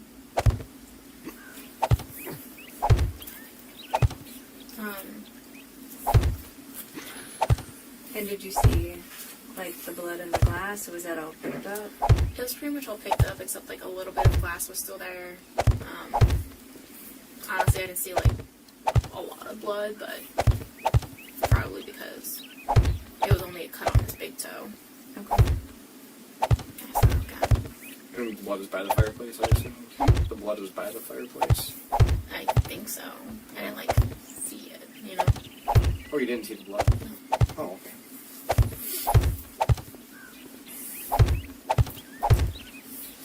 Where do you, like, go in the house? Like, where do you normally, like, hang out with Chandler? All the floors, like his bedroom. That night we were mostly just in the living room. So there, the bathroom, to the kitchen, second living room, his room. Okay. Like, I just don't go in his parents' room or the spare bedroom. And I think Friday night. No, I didn't shower Friday night. I showered Sunday night, I think. Yeah. So Friday night, didn't shower. Slept in the couches so we could be with the dogs.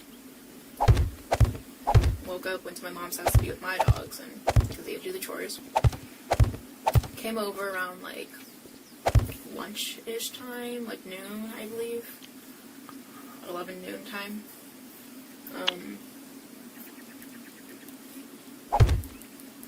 We hung out, watched Daybreak on Netflix because we started that Friday night. Watched it. Then he left around like before 5, so maybe like maybe late 3, almost 4, just before 5. Like, no. I straightened my hair. And that takes about 20 minutes. Chandler was gone. I also did my eyebrows. So that's about another 10 minutes. Eyeliner and everything, so it'd be like 4:20 at the latest is probably left. On Sunday. Saturday. So you were getting ready at your house?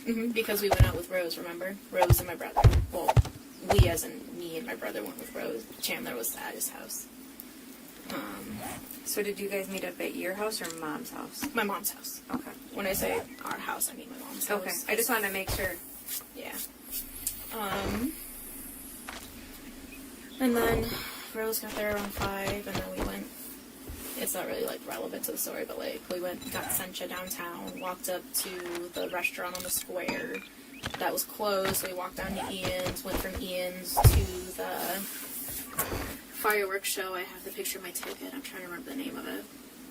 Kat's memory and recollection is extremely fluid, but not rehearsed. She is willing to pull up evidence on her phone whenever necessary, and she offers details and corrections whenever they come up. She shows that she is recollecting in real time and hasn't rehearsed any of her story.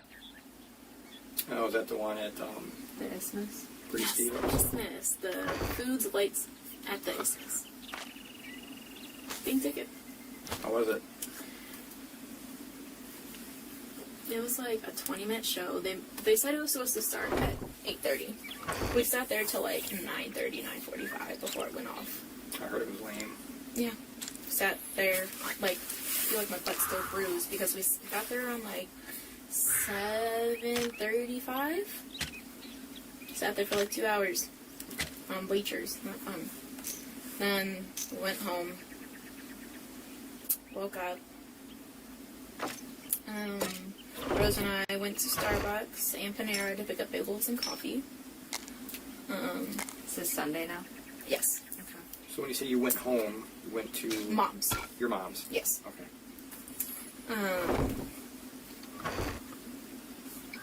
And you slept there? Yes. Okay. Starbucks and coffee. Where are you guys driving? Oh, so in the morning for like Starbucks or like the fireworks show? The whole shebang. So, okay. So Friday, what were you driving? Friday, my red Subaru, which is under my mom's name, Dulce Melander. You know the plates? VER. I know it's VER. But if you look inside, you can see dog toys on the, like, windshields thing for my dogs, but, so that, and then when it was, like, going downtown to get Sencha, it was, my brother's car, which is a Mazda Black. I don't know his plate numbers. And then when we went to get Starbucks and then the Panera, my Subaru again. Red Subaru Forester 2012.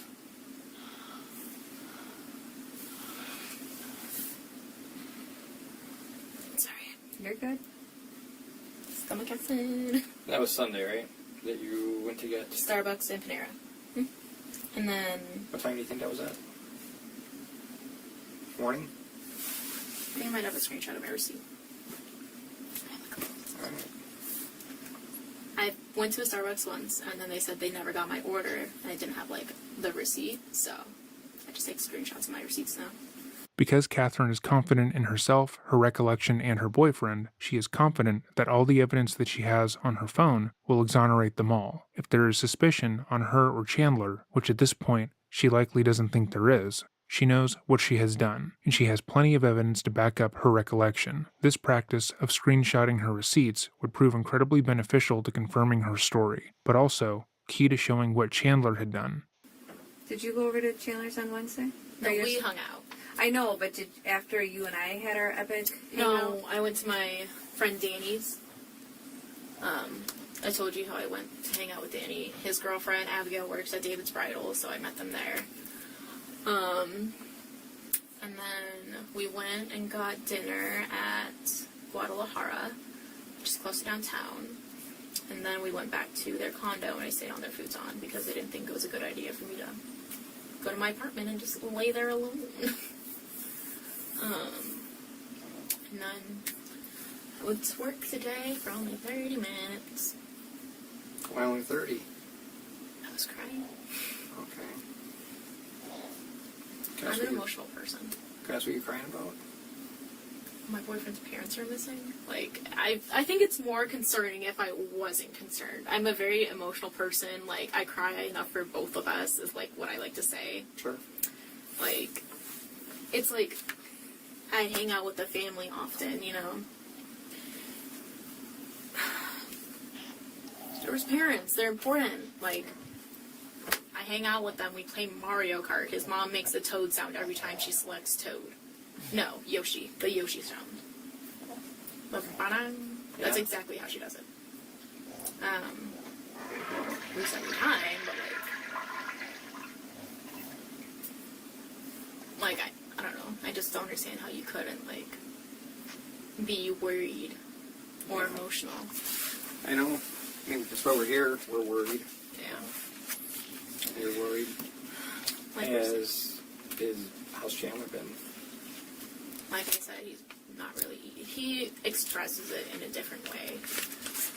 He's not, like, the biggest emotional person, but, like... I guess, like, when I look at him, it's different when other people look at him. Like, I can tell it's really hard on him. And, like... He just sits there and dissociates and, like, paces and, like, you know, just sits there, like, wearing my parents like a shell. And, like, when his brother was over, like... When was that? They left around, like... Today? Yeah. Like, before they went to the cabin. They left around, like, 2-ish. They were there at, like, 20 minutes at most. But, like, he's following his big brother around. Like, subtle things, like, most people have noticed, but, like, dating him for a while. It's hard to imagine how someone could be around someone who had just brutally murdered and dismembered their parents and not be aware of what had happened. But Kat believes that she knows Chandler better than anyone, and that his behavior isn't that of someone who is capable of murder, but rather someone who doesn't know how to express emotions well. Everything she just stated, that Chandler hasn't expressed worry over his parents in a, quote, normal way, unquote, and that he doesn't emote like a normal person. He hasn't been crying or looking overly worried. But she clarifies he has been pacing often, following his brother around, disassociating from the situation, and she can see that he's upset. That behavior, when interpreted by a third party, is incredibly suspicious though. With rose-colored glasses on, Chandler is just the last person to see his parents alive and is going through one of the hardest times of his life. He's dealing with a head injury, working through daily pain, and the two people who have protected him his entire life are missing. But from an outsider's point of view, his actions come across as callous and calculated. What was Mitchell doing there at the house? Just looking around the house? Looking for anything Chandler missed and, like, grabbing the spare keys to go up to the cabin, or keys that Chandler found in his dad's car that they think are the spare keys to the cabin. And then they talked for a while. Chandler told him about his leg numbness and how he's been going to the farm and, like, doing circles in the pool to, like, help with that, like, PT, and how I've been stretching them, and yeah. So he was following his brother around the house today, just pacing, upset. Yeah. In his own way, you know. Like, just showing his brother, like, hey, like, maybe, like, in their dressers, I didn't find anything, but, like, do you know what this mail could mean, pretty much. I stayed on the couch, and I didn't want to, like, intrude in a way. Yeah. Like, I've only been dating him for almost 2 years, and, like, his fiance's been dating him for, like, 6. You know, like... When did he start using the pool to work his legs out? Has it been going on for a while? No. Sunday. Started Sunday? Yeah. Because he was in his brace until Thursday. And his parents really wouldn't let him do things, you know. Be really foot on the stairs, so very protective.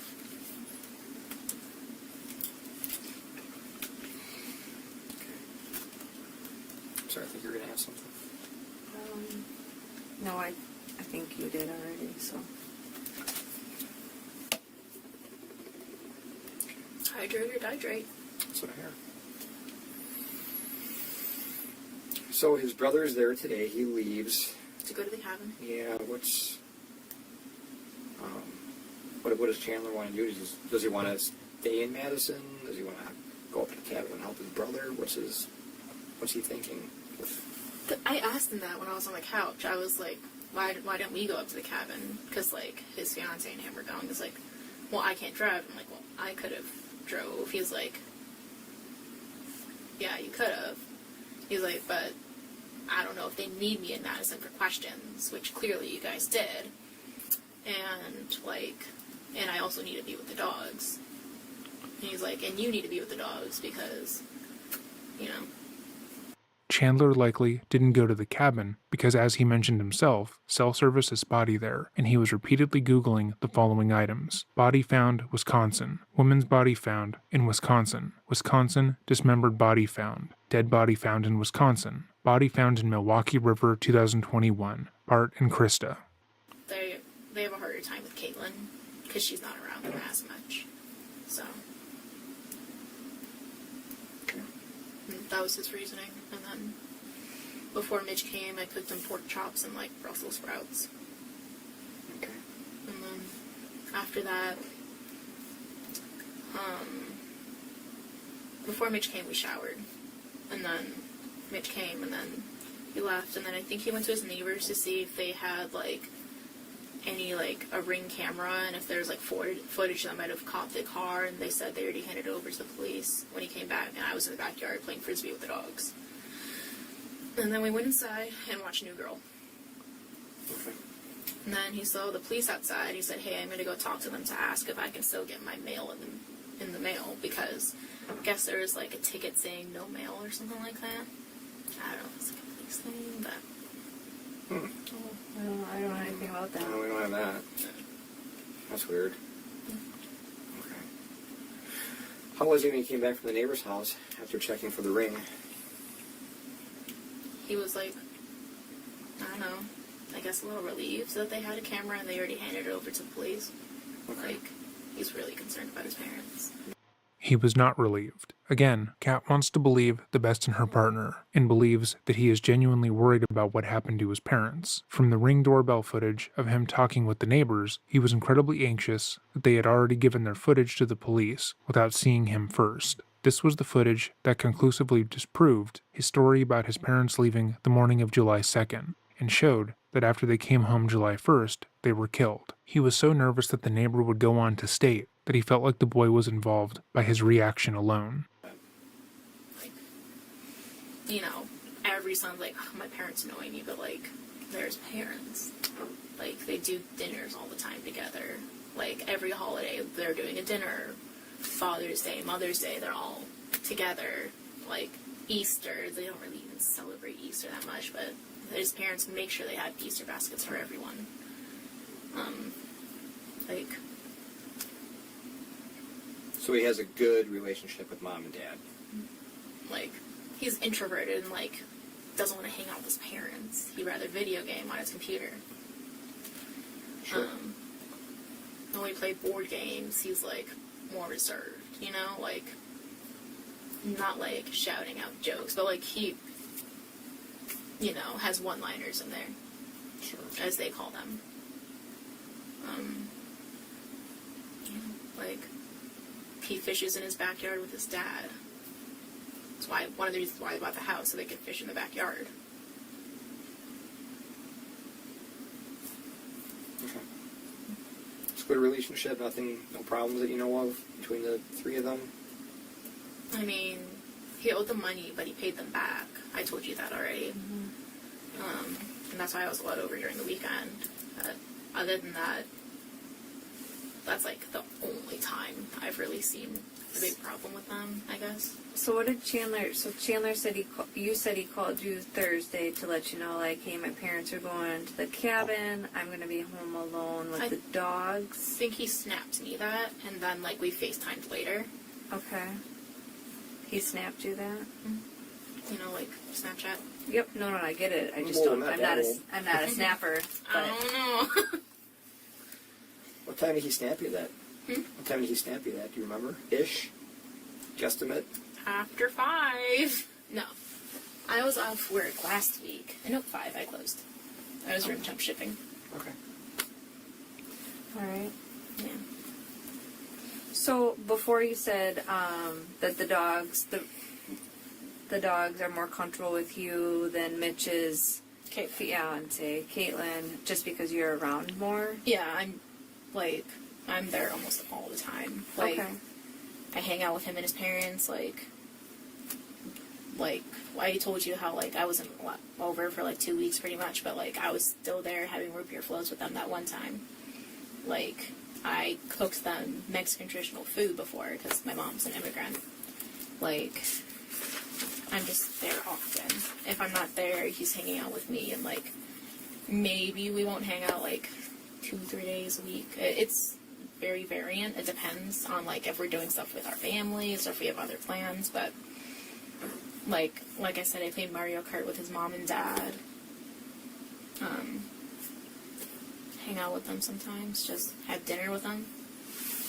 So what was the whole 2-week thing? Why weren't you allowed? The owing money thing. So how did that come about? Why was that a big deal? Because I thought yesterday you said that he's owed for, like, rent and Christmas presents and stuff like that. So why was it those 2 weeks? Yeah. Because, like, he was working for American Family at the time, and, like, there was, like, problems with HR and how they weren't, like, paying him. And, like, it was, like, they sent it in the mail, sent it to, like, not his address. So he was like, please cancel that check. Then he, like, tried getting them to, like, deposit it. And then at that point, they owed him, like, a couple $1,000s because they were so far behind. And then I guess the company that they sent money through was like, this doesn't seem legit. They thought it was a scam. And so his parents are like, you gotta give us that money because we know you have money. And so, yeah, then he paid them. And it was just those 2 weeks that are like, you have to, like, strict. Okay. Which is weird because, like, his mom's like, don't be spending money because you owe us money. But they're not really... He said it wasn't really his mom, it was more of his dad, like, on him. But his dad's also an accountant, so kind of stinky. Kat was never actually barred from the home. This was something that Chandler told her to keep her from coming over and talking to his parents, as he was beginning to get nervous that his lies were going to be exposed. He just began lying about his fall and claiming to be unable to stay awake for long hours, meaning that should he interact with Kat for any significant amount of time, it would be harder to maintain his facade. He also began to tell Kat and her mother that his parents were being too harsh on him, with the hopes that they would invite him to live with them rent-free, which they did. Okay. To be real with y'all. I appreciate that.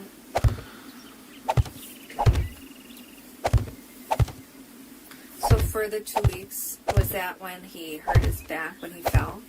Yeah, it pretty much started, like, right after he fell. Because, like, they can just say, Kat can't come over. It was a part of, like, the recovery and, like, hey, pay us back. Like, because he fell down the stairs, hit his head twice, bruised his ribs, had to wear, like, a neck brace. They were obviously concerned and didn't want him doing a lot. So, I think his dad was, I don't know if he drove him to the hospital or, called an ambulance. I think I have a picture of them together there. Oh, sorry, my brother's calling me.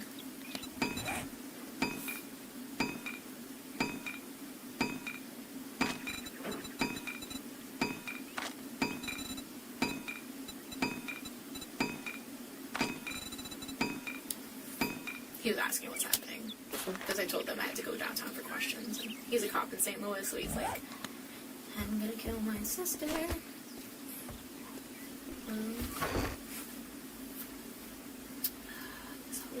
Because she was texting me about it that day. Do you know when he fell? Yes, June 17th. Before 1:42, because that's the time this picture was taken. He was just going on the stairs himself? He was on the phone with his boss who was telling him to hurry up to his computer, so he was running down the wooden stairs with socks. Yeah. Classic. Yeah. Yeah. And so, here he is in all his glory.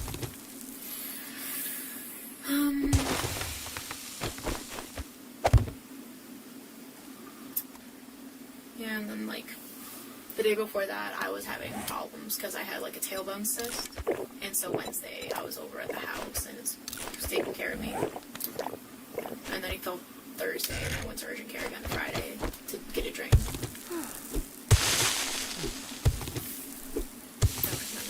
No, sounds horrible. Yeah. Painful. I could barely walk. Even lay down. And that was... Which Thursday was that? So, the 17th is a Thursday, so the 18th she got her cyst drained.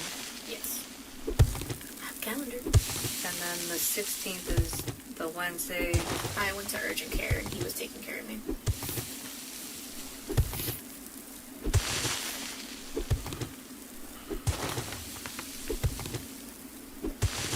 So I'm going to ask you a weird question with him falling.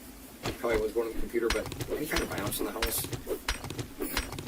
No. His dad was downstairs at his computer. He was telling me about, like, hearing Chandler fall. He was like, that's not my computer. It didn't sound bad. And then, like, I got up to, like, check after a while, and, like, he was on the floor. And I was like, okay, Mr. Alderson. Sure. It doesn't sound bad because it wasn't. Again, Chandler hadn't actually hurt himself in any meaningful way, but Kat regurgitates his lies, uncritically, because she has no reason to suspect that he has had any part in this. He spent most of the weekend with her, and given how his injury has affected his strength and ability, there is no way he would have been able to hurt anyone, much less his parents. He hasn't said anything about it afterwards, like, he really, like... I didn't just slip on my socks. I actually... No, Chandler's cool. Okay. It is not the first time he's falling. He needs, like, a life alert and certain things. Yeah. Okay. I've seen one of his many falls. Just that. He really likes the socks. Okay. Socks and long sleeves. Yeah. It's really cute. It's a good type of boy. With his 11.5 shoes. Yeah, with the flippers from swimming.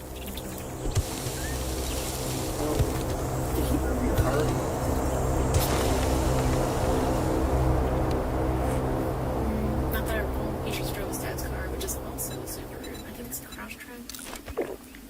So before he said he couldn't go up to the cabin because he couldn't drive, but he's been driving all weekend? It's a 4-hour drive, though. Okay. That's different. Okay. Like, a 30-minute at most drive to my house. Like, I drove all of us to the farm. So what's his thought process? Why can't he drive? Is it just... The numbness. Okay. Like, it's risk. He doesn't want to crash the car. Okay. Sure. And, like, being conscious about other drivers. Like, okay. If something were to happen and he hits another car, I don't think he'd live with himself. Like, okay. So medical reason, basically. Pretty much, yeah. How did his doctor's appointment go on Monday or Tuesday? Not the Monday. Okay. Not the best. Told him, like, hey, the stuttering will go away, but, like, the numbness is gonna, like, stay. You know? Because, like, he hit his head twice. They said, like, the numbness was from, like, a hemorrhage or something. And that's when he talked to his HR and he was like, I had to be honest with them, and that's how he lost the SpaceX job.